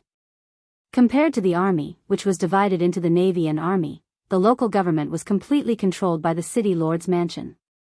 Every policy issued from here could affect millions or even tens of millions of people. Therefore, every order had to be carefully considered and considered carefully before it was issued. Yu Qian worked overtime again. He only slept for a while when the sun was about to rise. Just now, the guards brought hot water over. After washing up, he sat down in the spacious and bright office and began to work. Piles of documents that needed to be approved were piled up beside his desk. Yang Xie's territory and power grew bigger and bigger. Every day, Yu Qian had to deal with more and more official documents. Knowing that his responsibilities were heavy, Yu Qian never dared to slack off. Even during the new year, he only rested for a day. As for the usual holidays, sorry, there was no such thing. This was not a hard and fast rule, but Yu Qian took the initiative to request to work overtime. He seemed to always have so much energy, like an old bull that did not know what fatigue was, working hard. This is the document sent by the Wei province.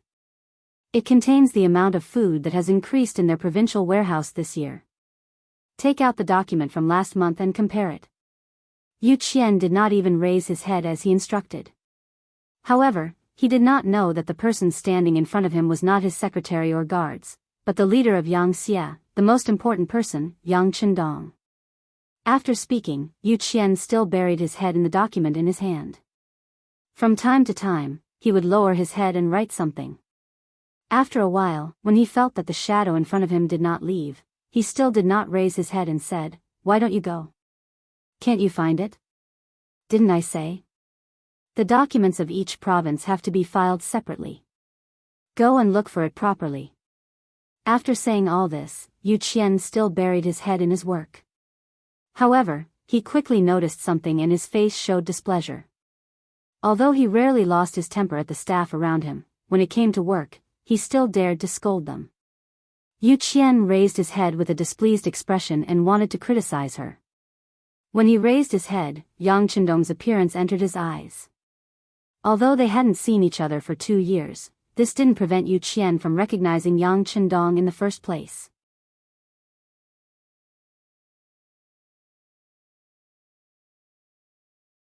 Chapter 1355. The person standing in front of him was actually Yang Chendong. Yu Qian didn't seem to be able to react as he was stunned for a moment. Then, he remembered that the battle report said that Yang Chendong would be returning to Tsuxian City for the new year. He immediately got up and said, "Greetings to Bugnam of Gojoseon. Mr. Yu, you don't have to be like this. Quickly get up." Yang Chendong quickly reached out and helped Yu Qian up. Then, he looked touched. Wars were fought for money and stability at the rear. The reason why the 5-star army was able to win so many battles was because of Yu Qian, who stabilized the situation at the back. If it had to be said, it would be like the lyrics of the song, "Half of the military metal is mine, half of it is yours." The muscles on Yu Qian's face kept trembling as he was supported by Yang Chendong. His grip on Yang Chendong's hands tightened. "Wu Nan King, you guys fought well." Yu Qian grew up in Great Ming and was used to seeing the people of Great Ming being bullied by other races, especially by the Walla and Tatars. The Great Ming dynasty could only defend and couldn't fight back at all. Yu Qian had once felt sad about this. The so-called Celestial Empire, the so-called 10,000 nations, those were just superficial appearances. It was hard to say when the flames of war would start again. The only thing the Great Ming dynasty could do was to defend the cities. As for the common people outside the cities, they would be bullied, robbed, and even killed. Their money would be stolen, and their houses would be burned down. These were all normal occurrences. Even if the news spread to the imperial court, the officials wouldn't just side with the emperor. Other than opening the granary and releasing grain, what else could they do? What could they do? What did they dare to do? Yu Qian was once an official in the imperial court. He was angry about this and fought for it. However, when he saw the treasury's silver and grain recorded in the Ministry of Revenue, there was only silence. The country was too poor and couldn't afford to fight any big or fierce battles. Not to mention the Mongolian cavalry in the vast grasslands. Even if you could defeat them, what would you gain? Those nomads were so poor that they didn't even have an iron pot. What was the point of winning? When the cost and the benefits could not be proportional, sending troops to the grassland would become a slogan and a great challenge for the future generations. Like the stars and the moon in the sky, they could only look at them but could not reach them. Yu Qian even thought that if this continued, sooner or later, the Great Ming dynasty would be destroyed in the hands of these grassland wolves. Just like how Yuan defeated Song, who could defeat Ming? Every time he thought of this matter and looked at the lives of the other courtiers, they did not have to worry about food or clothing. All they did every day was fight for power and profit. This made him deeply disappointed. He could not see any hope, nor did he know if this problem could be solved by his descendants. Now, Yang Chendong's sudden appearance had solved the problem that he thought was impossible to solve. The five-star army not only defeated the grassland wolves that the great Ming Dynasty's people feared, but they also occupied the grassland, built a city, opened up wastelands, and developed businesses. This allowed countless Han people to live a worry-free life. Even the status of the Han people had been raised. Looking at it now, which of the people under Yang Xie's influence did not feel proud to be a Han person? Yang Chendong had done all these things that they did not dare to think about. As someone with a strong sense of national pride, how could Yu Qian not be grateful? No one was more touched than him about the improvement in the lives of the Han people. After all, he was in contact with this kind of work every day and received detailed data from the various provinces. In Yu Qian's eyes, Yang Chendong was like the savior of the Han people. Now that he saw Yang Chendong, he only wanted to kneel down and kowtow to him on behalf of the tens of thousands of Han people to thank him for his kindness. Yang Chendong noticed Yu Qian's excitement and was affected by it. He couldn't help but say, "Mr. Yu, this is the result of our joint efforts. We fought well because of your logistical support at the rear. No, how can our achievements be compared to those warriors who went to the battlefield to kill the enemy?" Yu Qian said modestly, but these were also his heartfelt words. Yu Qian did not sit on the office chair, and Yang Chendong naturally did not sit there either. The two of them found a sofa and sat down. Then, they talked about Yang Xie's situation. This conversation lasted for more than 2 hours until Beta Persei could not help but remind them, "Young master, it's time to eat." "Oh, look, I'm hungry." Come, bring the food here." Yang Chendong chuckled. Yang Chendong and Yu Qian talked about a lot of things for the entire morning and afternoon. They talked about the protection price of food, the specific division of business tax, and the appointment of some provincial and county officials, as well as the economic growth data. The two of them talked about whatever came to mind. In the end, Yang Chendong said, "Mr. Yu, the people are the foundation of the people. As long as the people are stable, the country will be stable. So, this prince does not want to increase taxes. What do you think? Never increase taxes. What a good benevolent government. Who mentioned the 3 sovereigns and 5 emperors? Who said that during the spring and autumn period? This was a true benevolent ruler. The first person in history to do such a thing was Kong Pockmarked, who built slaves. He created a prosperous era of Kong and Xian. It had to be said that Kong Pockmarked was very good at bluffing people. Later on, Master Jin and countless Manchurian remnants thought that this was a concrete manifestation of Kong Pockmarked's benevolent government. And now, Yang Chendong appeared here. Naturally, this person had nothing to do with it. He became the first person to propose never increasing taxes. Although he was not an emperor, he was better than an emperor, or even better than an emperor. Since he said never to increase taxes, then he would definitely never increase taxes. Hearing this, Yu Qian's body trembled. His heart was filled with joy.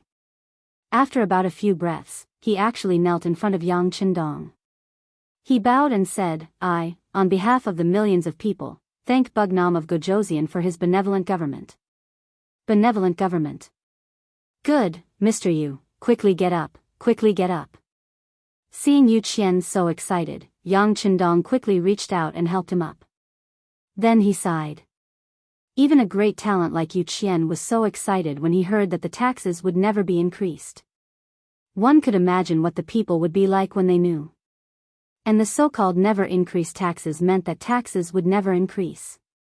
The specific meaning was that the tax amount of ding yin would be fixed, and there would be no increase in taxes. The governors of the provinces would always use the ding yin as a fixed amount, and there would be no increase or decrease.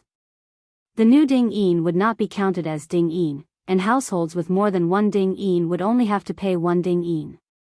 Of course, taxes were different.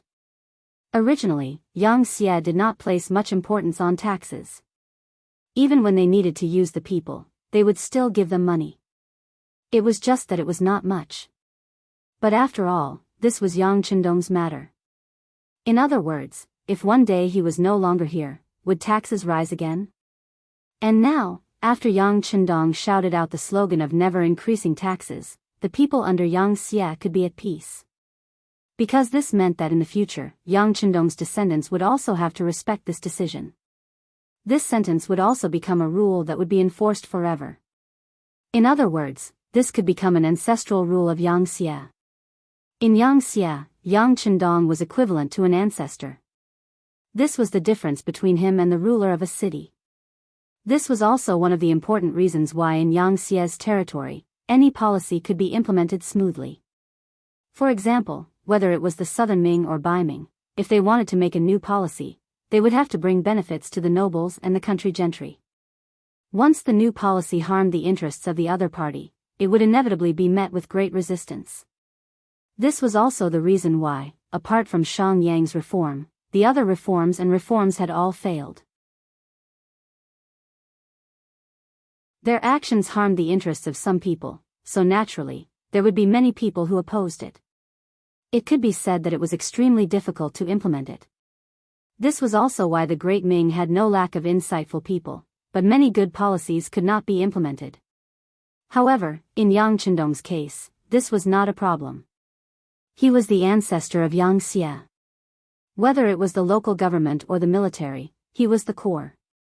In addition, under the efforts of Yang Xia's propaganda department, he had long become a legend. Every word of such a person was like the truth. Who would dare to stop him? Who would be able to stop him? It was just like never increasing taxes. Perhaps if it was someone else who did it, they would have to face all kinds of problems. However, this did not happen to Yang Chendong. Yu Qian had seen the key point, which was why he was so excited. Yang Chendong was also very happy. He was happy to receive Yu Qian's praise. With his support, this work was much easier to do. All right, Mr. Yu, this matter is settled. Later, draft the work in this king's name. Also, please consider the price of food. The standard cannot be too high, nor too low. In short, the interests of the people must be the priority. Yang Chendong knew that it was time to leave. Presumably, the news of his return to Crimson City had already spread. His wives in the palace must be very anxious, especially his 2 children. He missed them very much. After not seeing them for 2 years, he did not know how tall they had grown. In the end, Yang Chendong still left the city lord's mansion. Then, the group of people went straight to the palace. This time, they did not ride a horse. Instead, they sat in a carriage. Considering the problem of hygiene in the city, unless the situation was urgent, no one was allowed to casually ride a horse on the streets. In the carriage with rubber tires and shock absorbers, Yang Chendong sat on the comfortable sofa, feeling very comfortable. Looking out the window made of glass and watching the beautiful scenery flash before his eyes, he felt a little excited.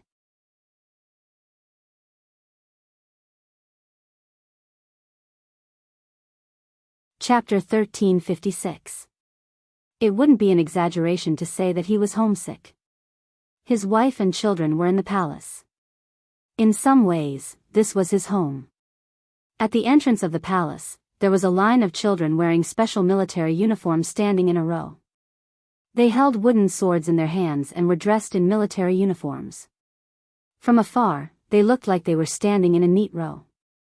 Princess Yang Jia, who was already 5 years old, was standing at the front of the line. She wore a female military uniform with her head held high and her chest puffed out. Wearing a small beret, she looked like a female general and was very eye-catching.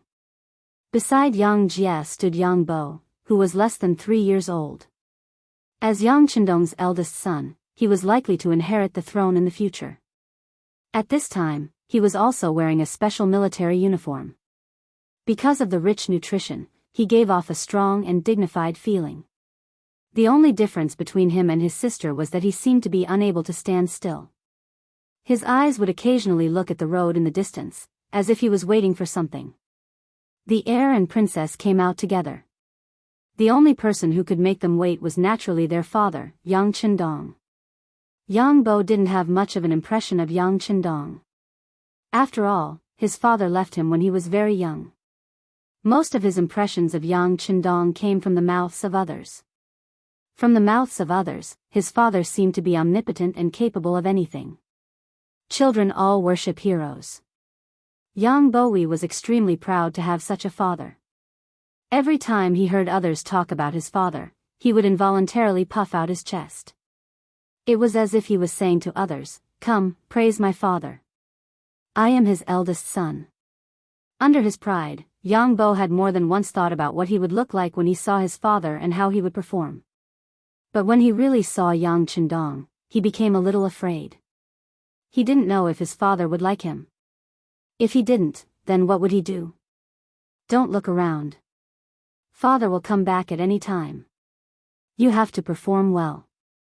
Yang Jia whispered when she noticed her brother's absent-minded look. Okay. Yang Bo nodded in agreement. But this was only because his sister was usually too dignified. In fact, his worries did not disappear. Instead, he took the opportunity to ask softly, "Sister, do you think Imperial Father will like me?" "Yes, we are all Father's good children. Anyway, Father used to like me very much. I think he will like you too." Of course, little Yang Jia didn't dare to be too sure, so she had to use herself as an example. "Oh." Little Yang Bo nodded his head again and replied in a half-understanding manner. The group of children was still waiting quietly.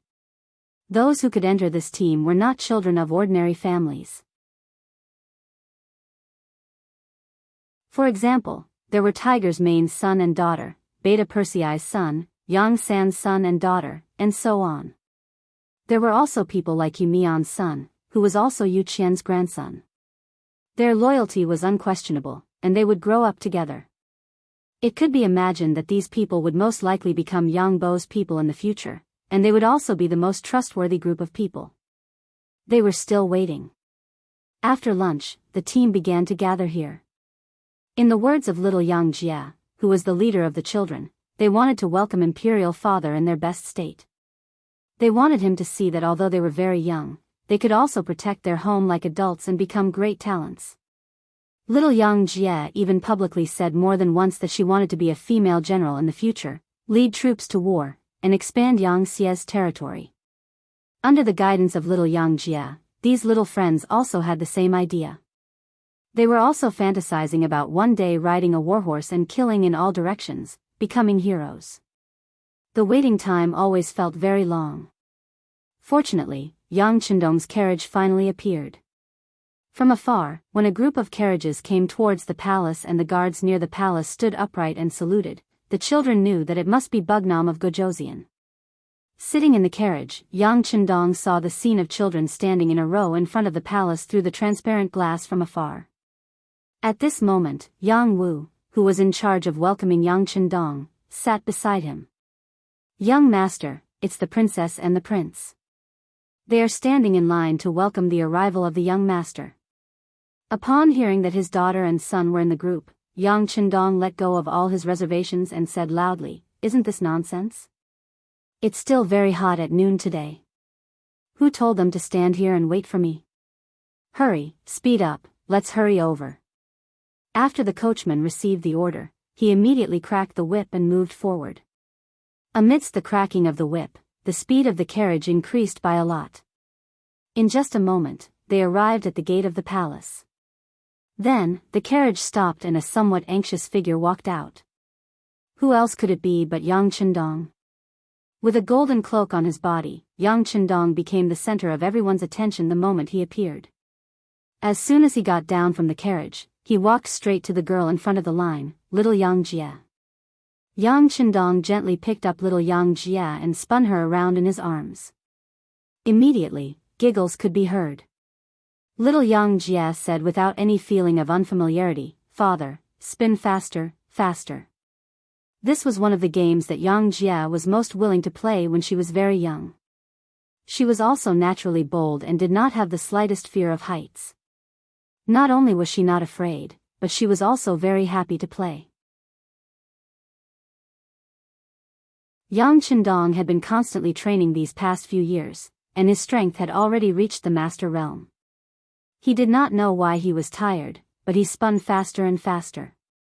The two of them, one adult and one child, laughed continuously, attracting the attention of more people. At the same time, many people's faces revealed knowing smiles.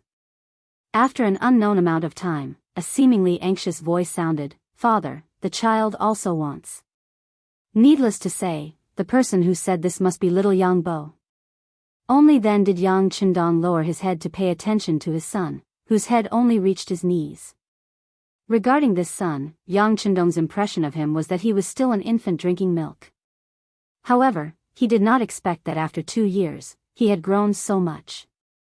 At that moment, his body only paused for a moment, then he reached out with his left hand to grab Yang Bo's body, and continued to spin with one hand each.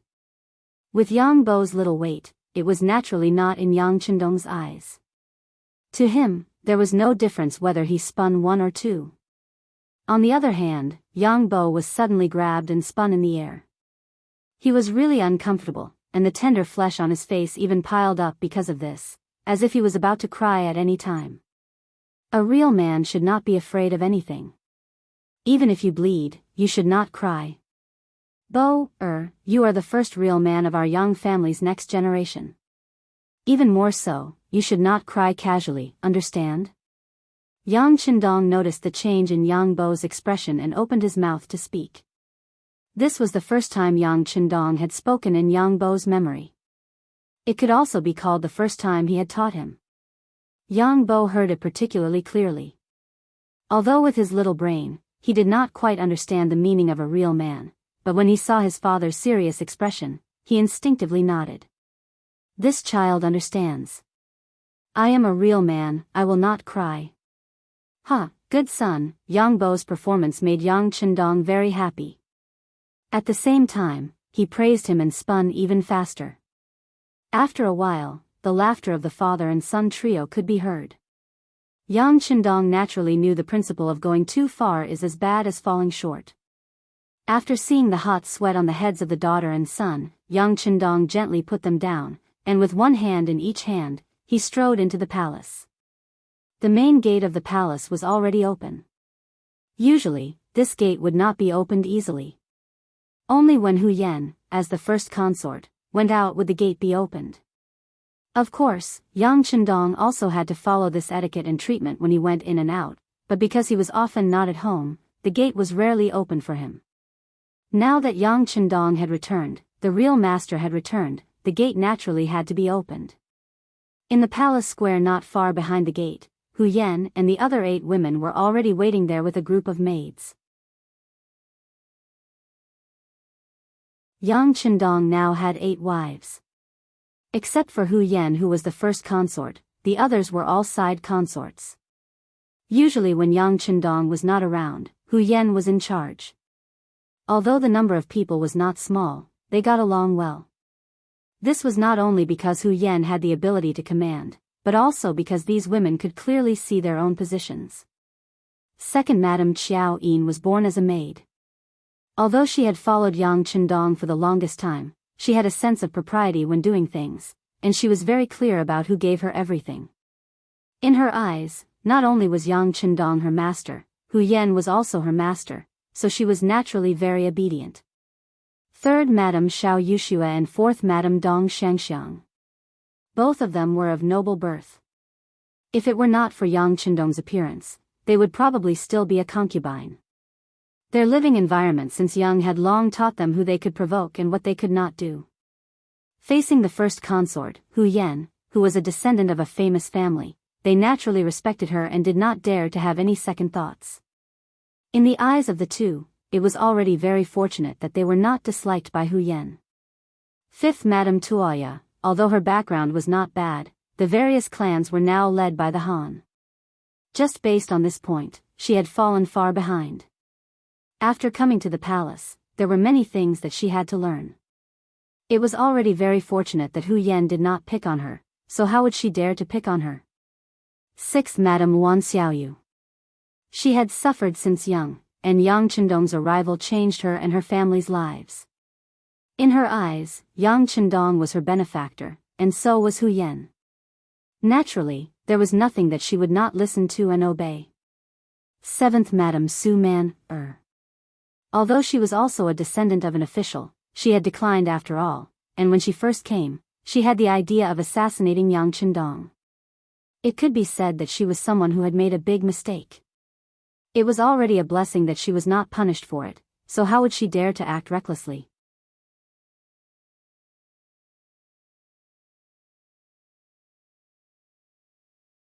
Chapter 1357. 8th Madame Junko was just a princess of a destroyed country. Moreover, she had lived in Yang village for many years and had lived under the influence of Hu Yen for many years. She had long known what could be done and what could not be done. Naturally, she was very obedient. The madams were all sensible people, and Hu Yen was also a reasonable woman. She never used her status to pressure others. In such a big environment, everyone was naturally good. Not to mention that Yang Qindong had also expressed that his wife did not need to be beautiful, virtuous, or noble. There was only one requirement, and that was that they must be sensible. Otherwise, they would not be fated to be together. If they were not fated to be together, it meant a lot of things. No one dared to make wild guesses. Once they were forced to leave the palace because of immorality, their life would be completely ruined. Although Yang Qindong gave people the feeling that he was very nostalgic, there were some things that could not be challenged lightly. No one could bear the consequences. Under various reasons and circumstances, the atmosphere in the palace was very harmonious. At least, Yang Qindong's important matters had never been delayed because of the harem. He was very satisfied with this point. Holding the small hands of his daughter and son, Yang Qindong immediately quickened his pace when he saw the 8 madams standing in the square waiting for him. He walked toward Hu Yen in the middle of the crowd. Yang Qindong returned to Qixin City. This news did not take long for the whole city to know. Then his figure continued to appear in various places. The munitions factory was the cornerstone of the development of the Yang faction. Accompanied by the chief engineer, Feng Ku, who was also his disciple, Yang Qindong inspected many places for 3 days in a row. He also provided a lot of valuable experience. If one wanted to create a firearm, the raw material had to be qualified first. The iron of ancient times did not meet the requirements. The finished firearms that were created would mostly explode. How to make steel, how to press satin, how to build lathes, the level of technical skills and so on had to complement each other. Fortunately, after years of hard work, there was already a set of effective standards. Yang Qindong didn't know much about these things, but there were many books in the warehouse. When they were taken out and placed in the hands of smart people, they would be able to make use of their advantages. Thus, according to the books, they would be able to create more suitable firearms. The Type 95, rocket launchers, grenades, bullets, and artillery shells had already been formed. Now, the materials were being turned into finished products. There would be more machine tools, and more firearms that Yang Qindong knew would be manufactured. Although it would be a long process, Yang Qindong knew that more haste, less speed. He did not ask Feng Ku to speed up the research. What he needed was a safe and stable development. Remember, every weapon you make has to be up to standard. When the soldiers are fighting at the front lines, they are fighting with their lives on the line. If the weapon is not up to standard, then there will be huge problems. Yang Qindong was in the large conference room of the munitions factory. He had a serious face as he spoke to Feng Ku and the other higher-ups of the munitions factory. The people below were all holding pens and recording with their heads lowered. Occasionally, when they looked up and saw Yang Qindong talking, they all had expressions of admiration and conviction on their faces. In the entire Yangxia, Yang Qindong was the undisputed leader. In the eyes of many people, he was an omnipotent existence. It was also because of his appearance that everyone was able to live a good life that they didn't even dare to imagine before. Because of this, no one in the Yangxia disobeyed his words, and no one didn't believe him. For firearms and weapons that can be produced and used normally, we can add more lathes to ensure quality and quantity. As for how much money you need in this regard, you can apply to Mr. Yu. In this regard, the city lord's mansion will also vigorously support. As he spoke, Yang Chendong nodded lightly to Yu Qian, who was sitting at the side. Yu Qian had been forcibly dragged to the munitions factory by Yang Chendong to participate in this meeting. Ever since he saw that Yu Qian had lost a lot of weight, Yang Chendong decisively gave the order that in the future, Yu Qian's job would be to take care of himself and listen as a supplement. What kind of person was Yu Qian, and how upright he was, the history books had already given the answer. This person was also a person who could see the big picture. This was very rare. It must be said that Yang Xia didn't lack talents. After all, there were so many places for people to display their talents. As long as people were willing to work hard, there was a ready-made platform, and there was no need to be afraid of no results. But among these people, there were still too few who could see the big picture. Perhaps they were loyal enough, but their brains weren't flexible enough. Or perhaps they were clever enough, but they had too many tricks up their sleeves. These kinds of people weren't very useful. Who knew when they would cause a big mess? There were also some people who were steady enough, but they were too inflexible. This wasn't suitable for the rapidly developing young faction. In comparison, there were too few leaders like Yu Qian, who had a strength of character, was very calm, and could change according to the situation. Before a suitable replacement was found, Yu Qian's body naturally needed extra attention. Yang Chendong gave the order that in the future, he didn't need to worry about small things. He only needed to take care of the big things. So he brought Yu Qian with him wherever he went. While letting him relax, he also tried to change his way of working and his body's condition. In fact, Yang Chendong had already changed Yu Qian's life. If he hadn't appeared, Yu Qian would have been dead for more than 2 years. Yu Qian carefully listened to Yang Chendong's instructions to the munitions factory, nodding from time to time. In the past, it wasn't that he didn't pay attention to the munitions factory. It was just that he didn't understand the rules here. Usually, he only saw some words written on paper, and then some instructions on how to transfer money. Now that he was following Yang Chendong, he had a more intuitive understanding of the situation here. Of course, he knew the importance of the munitions factory.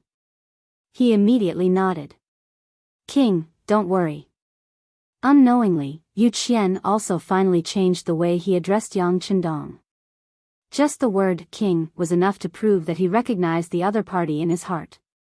Speaking of which, people like Yu Qian had a very strong sense of loyalty to the king. Although the ancients often said that water could carry a boat, it could also sink a boat. They also often said that the people were the foundation of the country. But how many people could really do that? Even the previous Yu Qian couldn't do it. When there was a conflict between the king and the people, he would still consider things from the king's side.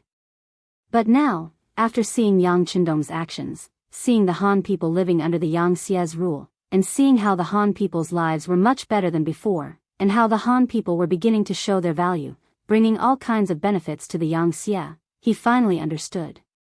The people. Just how powerful was the people? He finally understood what it meant to be a true citizen. He also finally understood that the people he served before were only the scholar officials and country gentry. He also finally understood that he had taken many detours before. Only the people at the bottom could represent the will of the people. As long as they lived well, the entire Yang faction would have unimaginable power. In other words, when Yang Chendong worked for the people, he was also working for himself. While creating good living conditions for the people, he was also paving the way for himself to achieve his goals and desires. When he really put the people first, his position became more and more stable, and the Yang Xia's development also became more and more powerful. If one looked carefully at the development of the Yang Xia, how could it not be a process of reform? Since ancient times, there were actually many so-called reforms. The famous ones were Wang Engshi's reform and the Wuxia reform, and the less famous ones were unknown. The only one that was successful was Shang Yang's reform. Why was that? It was because the reform was like cutting meat from the big clans, and it was like snatching food from the hands of the people who benefited from it. They had to face the obstruction of these powerful people. It was easy to imagine how difficult it was to succeed. Even with the support of the king, it was difficult to succeed. But looking at the development of the Xianxia, there was no such difficulty. First of all, the development of the Xianxia did not need the support of the big clans. Not only that, every time they occupied a piece of land, whether it was the local rich clans or the country gentry, they would become the first targets to be dealt with. Half of their family property would be confiscated, and then the whole clan would be divided into countless branches and moved to a foreign place. This made it impossible for them to work together to do anything that displeased the Xianxia. Second of all, with the help of Yang Chendong's various advanced ideas, Xianxia did not lack money. All he needed was people. He did not need the support of the big clans. As long as the people approved of him, he would be able to develop better. Third of all, from the beginning of the development of the Xianxia, he paid attention to fairness and justice. He paid attention to treating everyone equally.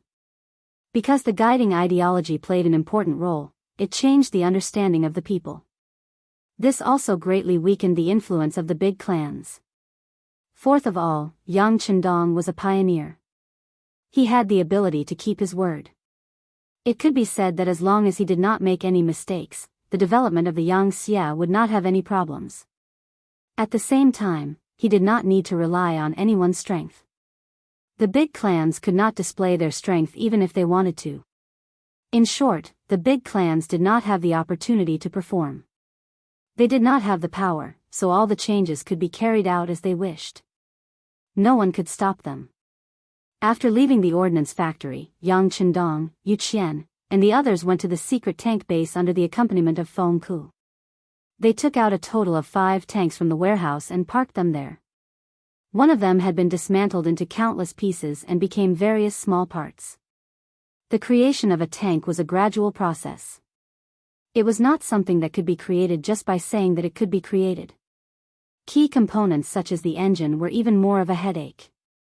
Even Feng Ku, who was regarded as a once-in-a-century genius and had great talent, was helpless.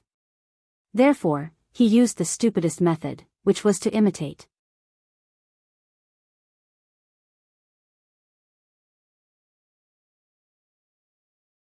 Chapter 1358.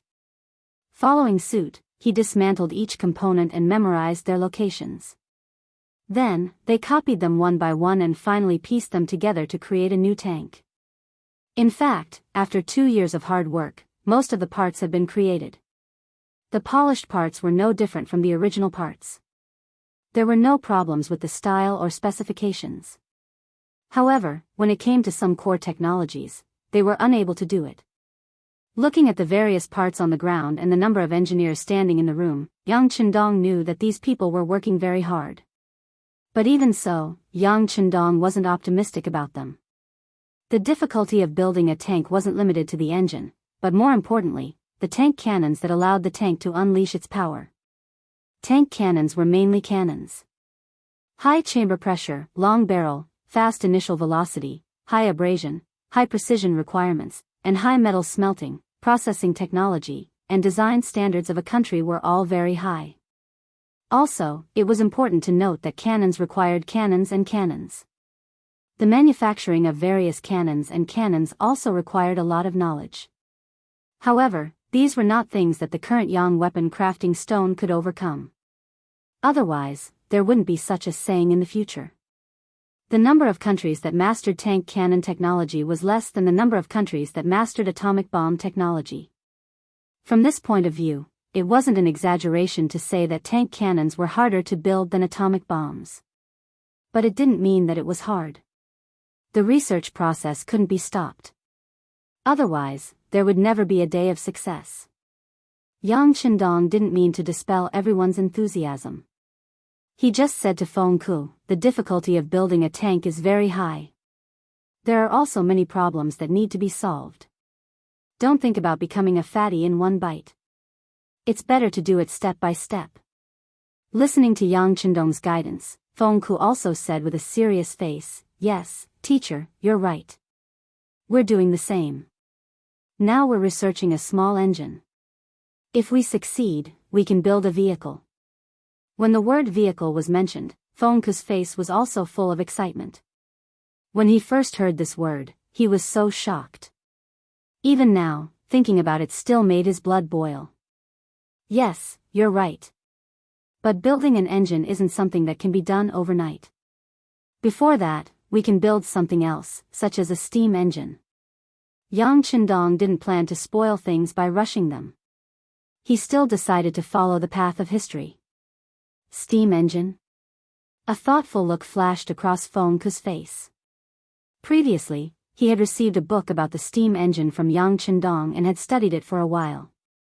However, ever since he saw the engine, he put it aside. In his opinion, since there was already something more advanced, of course, he should use it. That's right, the steam engine. That thing doesn't require much core technology, and with the current strength of the ordnance factory, it's possible to research it. In the future, we will build a large number of railway tracks. Let's start with Vietnam and Laos. When the time comes, we will build railways that extend in all directions. This way, whether it is the mobilization of troops or the transportation of goods, it will be greatly improved. At this time, Yang Qindong had already begun to imagine the appearance of a train with thick smoke running amok in his territory. It must be very spectacular. In this way, the transportation under his rule would be greatly improved. In the future, no matter where he went, not only would it greatly shorten the time, even if there was a problem, reinforcements would also arrive in the shortest time possible. It would also play a great role in promoting the security and stability of the forces and the allocation of goods. This was no longer a discussion, but an order. Fengke also knew that he was too anxious for success, so he nodded heavily. Yes, teacher, this student will immediately adjust the direction of the research. Yang Qindong was also very satisfied with Fengke's performance, but he didn't want to dampen his enthusiasm. After thinking for a while, he said, "How about this? The engineers who are researching the engine don't have to stop. I will get some small engines for you to use later." As he said this, Yang Qindong sighed in his heart. It's time to get some vehicles used by the army. Not only were there weapons and ammunition in the warehouse, there were also quite a few vehicles. There were even some very old military three-wheeled motorcycles. Relatively speaking, their manufacturing was simpler, and the structure of the engine was easier to imitate. It was suitable for the engineers to study. As for how to explain the appearance of these things, even tanks had appeared, so was there a need to be afraid that they wouldn't be able to explain it clearly? Small engines? Hearing this, Fengke's eyes lit up.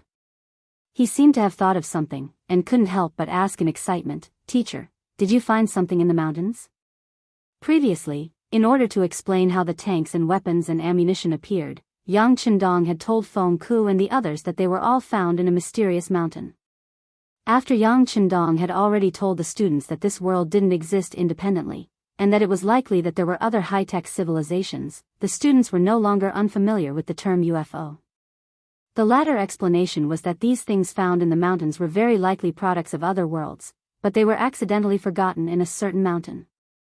Although it sounded ridiculous, at least it was an explanation.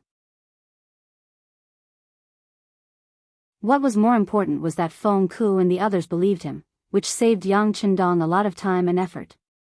And just 3 days after the inspection of the munitions factory, more than a dozen military three-wheeled motorcycles, four-wheeled cars, and trucks appeared in the most heavily guarded tank test area of the munitions factory. Of course, these were all done in secret, and outsiders didn't know about it. Yang Qindong had long focused on other aspects. Under the company of Governor Yu Qian, they walked around the other factories for the past few days. At this time, other than the fact that there were no cars on the streets, Qian City was no different from a city during the Republic of China. Walking on the wide road, all kinds of carriages and rickshaws could be seen everywhere. On both sides of the road, all kinds of shops had sprung up like bamboo shoots after the rain. For example, there were clothing stores, department stores, food stores, theaters, and hotels. They had everything that one could think of. Compared to the restaurants, inns, and silk shops of the outside world, it was like heaven and earth. Once an outsider entered here, it was like Granny Lu entering the Grand View Garden. Their eyes were not enough to take in everything. Among these outsiders was the Spanish merchant, also known as François Garcia. As the Kingdom of Spain was very developed in the maritime industry, when the sea route was continuously opened up by them, a large number of adventurous merchants set up fleets and began to travel everywhere. One after another, they discovered unfamiliar places and made a lot of money. Whenever these sea merchants appeared in a place, if they were strong and their opponents were weak, they would directly destroy and plunder them.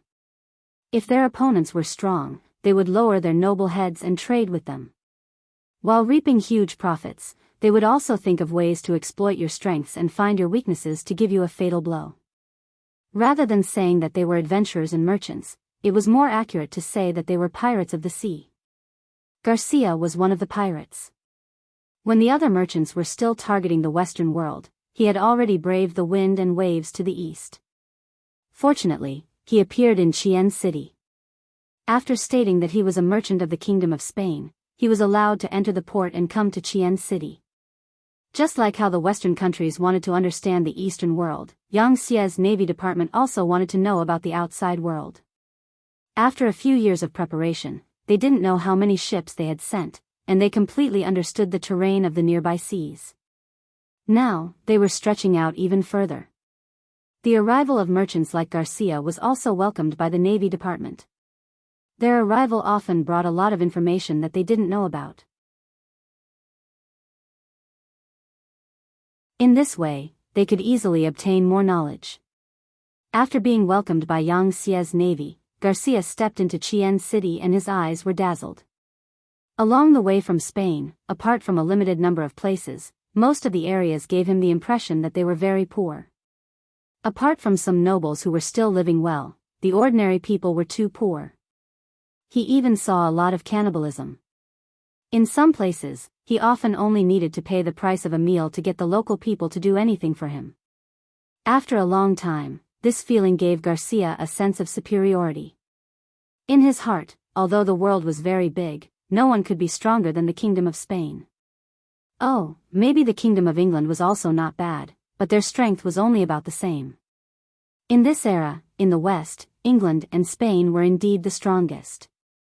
As for the other countries, they were either very weak or had yet to become independent. What's more, Xiaomei was not even born yet. With this kind of arrogance, Garcia thought that he was better than others, and looked at everyone as if they were country bumpkins. When he came to Xi'an City, he was really shocked. If he didn't see it with his own eyes, he wouldn't have imagined that there was such a strong country on the other side of the sea. There was a straight and wide road here, a clean and hygienic environment here, a street lamp that was as bright as the sun here, a skyscraper that he had to raise his head to see the roof of the building here, in short, there were too many beautiful scenery here that he couldn't imagine before. More importantly, the economy here was very developed, and there were many things that he couldn't imagine.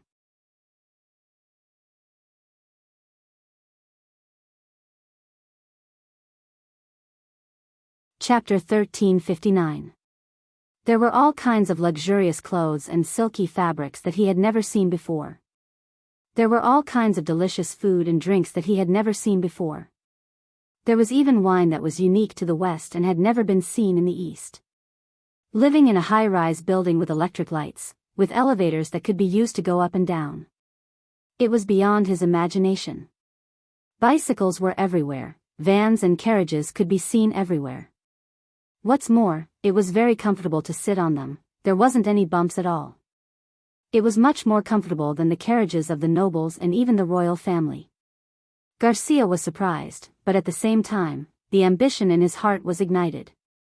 He was thinking, if these good things were introduced to Spain, how much wealth would it bring him?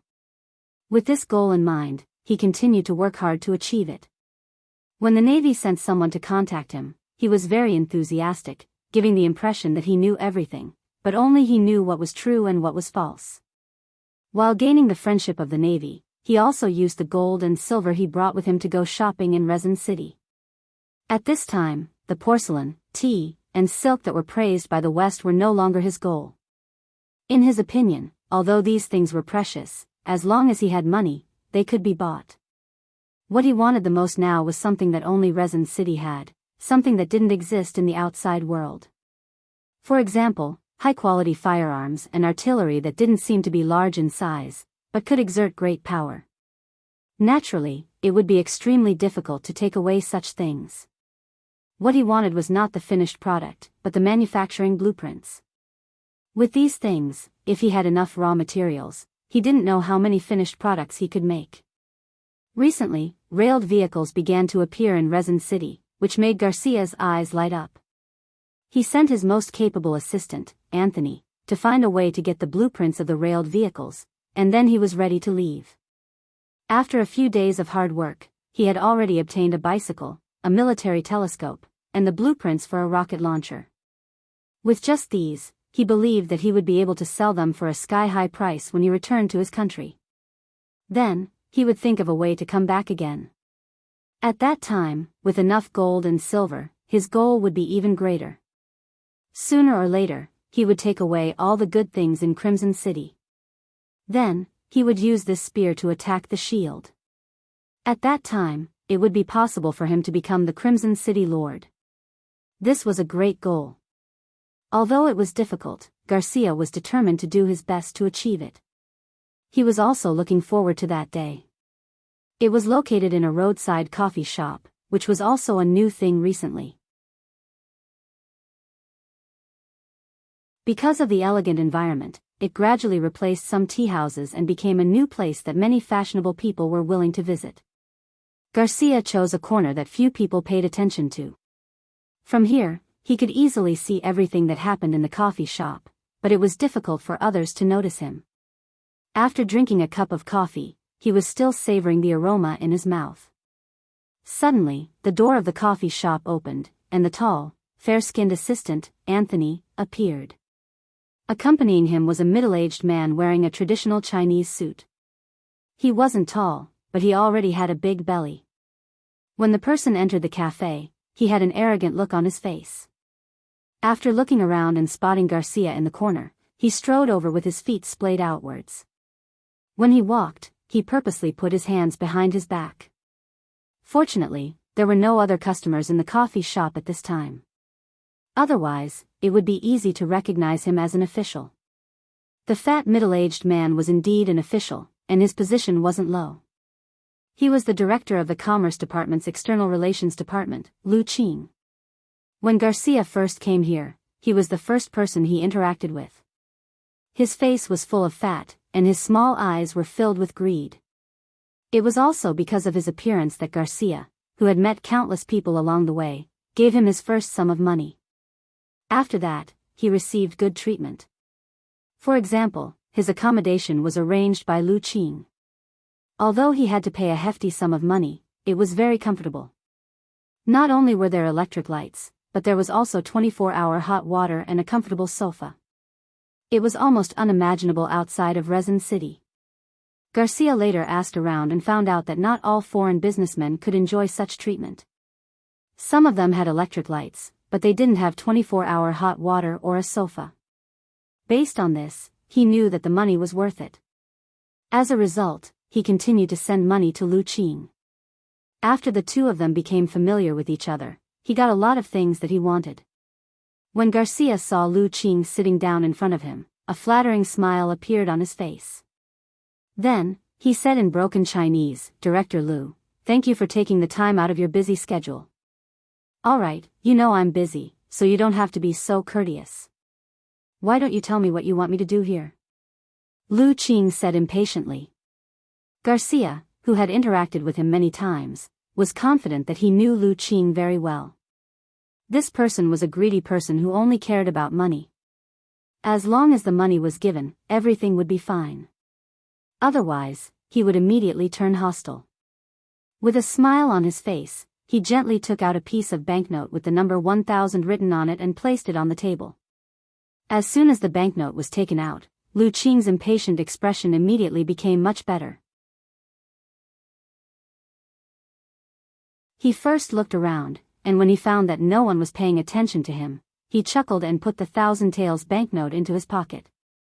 Then, his tone became much friendlier. "Look, we are all old friends, how can I be so shameless?" Lu Qing took the banknote and Garcia's expression became much happier. Yes, I'm friends with Director Lu, so I need your help. Garcia leaned forward and whispered something in Lu Qing's ear. Lu Qing, who originally had a smile on his face, quickly changed his expression. His brows furrowed together before he shook his head and said, "That thing isn't easy to obtain." "Yes, I know it's not easy, but what kind of person is Director Lu? There's nothing in Crimson City that can stop you. How about this, get the blueprint and I'll pay you this much." Garcia said and extended a finger. This finger was not 1,000 taels, nor was it 10,000 taels, but 100,000 taels. Seeing this, Lu Qing was stunned at first, but he quickly shook his head. "No, this is a serious matter. The blueprints of the railroad tracks are not so easy to obtain. In the middle, many people will be needed. This bit of silver is not enough." Garcia cursed Lu Qing's insatiable greed in his heart. However, when he thought of the value of this item and the benefits he would receive if he were to offer it to the King of Spain, he hardened his heart and extended another finger. "That's all. I don't have much left from the silver I brought this time." With the price of 200,000 taels, Lu Qing finally smiled. Sure. 3 days. We'll make the deal here 3 days later." "Okay." Garcia also knew that this item wasn't easy to get. It was all because of Lu Qing's ability that he could get it done in 3 days.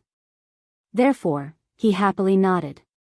Lu Qing left without even drinking a cup of coffee. To him, the coffee in this coffee shop wasn't bad, but it paled in comparison to the free coffee from the Department of Commerce. Not long after, Garcia and Anthony also left. Right after they left, the male waiter who was dozing off in the coffee shop suddenly opened his eyes. He immediately asked for leave from another waiter and strode out. No one knew that this waiter had another identity. He was an intelligence officer from the Security Bureau. His job as a waiter in the coffee shop was just a cover for his identity. After all, this was a high-class public place. There might be some private transactions happening here, so it was necessary to arrange for someone to be here. After leaving the coffee shop, this intelligence officer quickly went to the nearest intelligence station. He met with his team leader, Gu Qi, and told him about his findings and suspicions. From a certain point of view, the Security Bureau and the Central Intelligence Bureau were both part of the Yangtze's intelligence department. They were like the Great Ming's Imperial Guards and the Eastern Palace Guards. They had the responsibility of secretly monitoring hundreds of officials. Once they suspected someone, they could often arrest them without any evidence. They had a lot of power. After hearing his team members' report, Gu Qi didn't dare to be careless. This matter involved a director of the Department of Commerce, and there were even foreign businessmen involved. If he didn't handle it well, it would have a deep impact. The scope of this matter had exceeded his authority, so he had to report it. At first, Gu Qi found the deputy director, Dong Hui. Then, this matter was reported to Che Chao, the director of the Security Bureau in Qiqian City. Looking at the latest information on the desk, Che Chao waved his hand at Dong Hui and said, "I understand. Do what you need to do." Dong Hui knew that he had caught a big fish. He immediately retreated with a happy face. When there was no one in the office, Che Chao placed his hands in front of the telegraph on the table.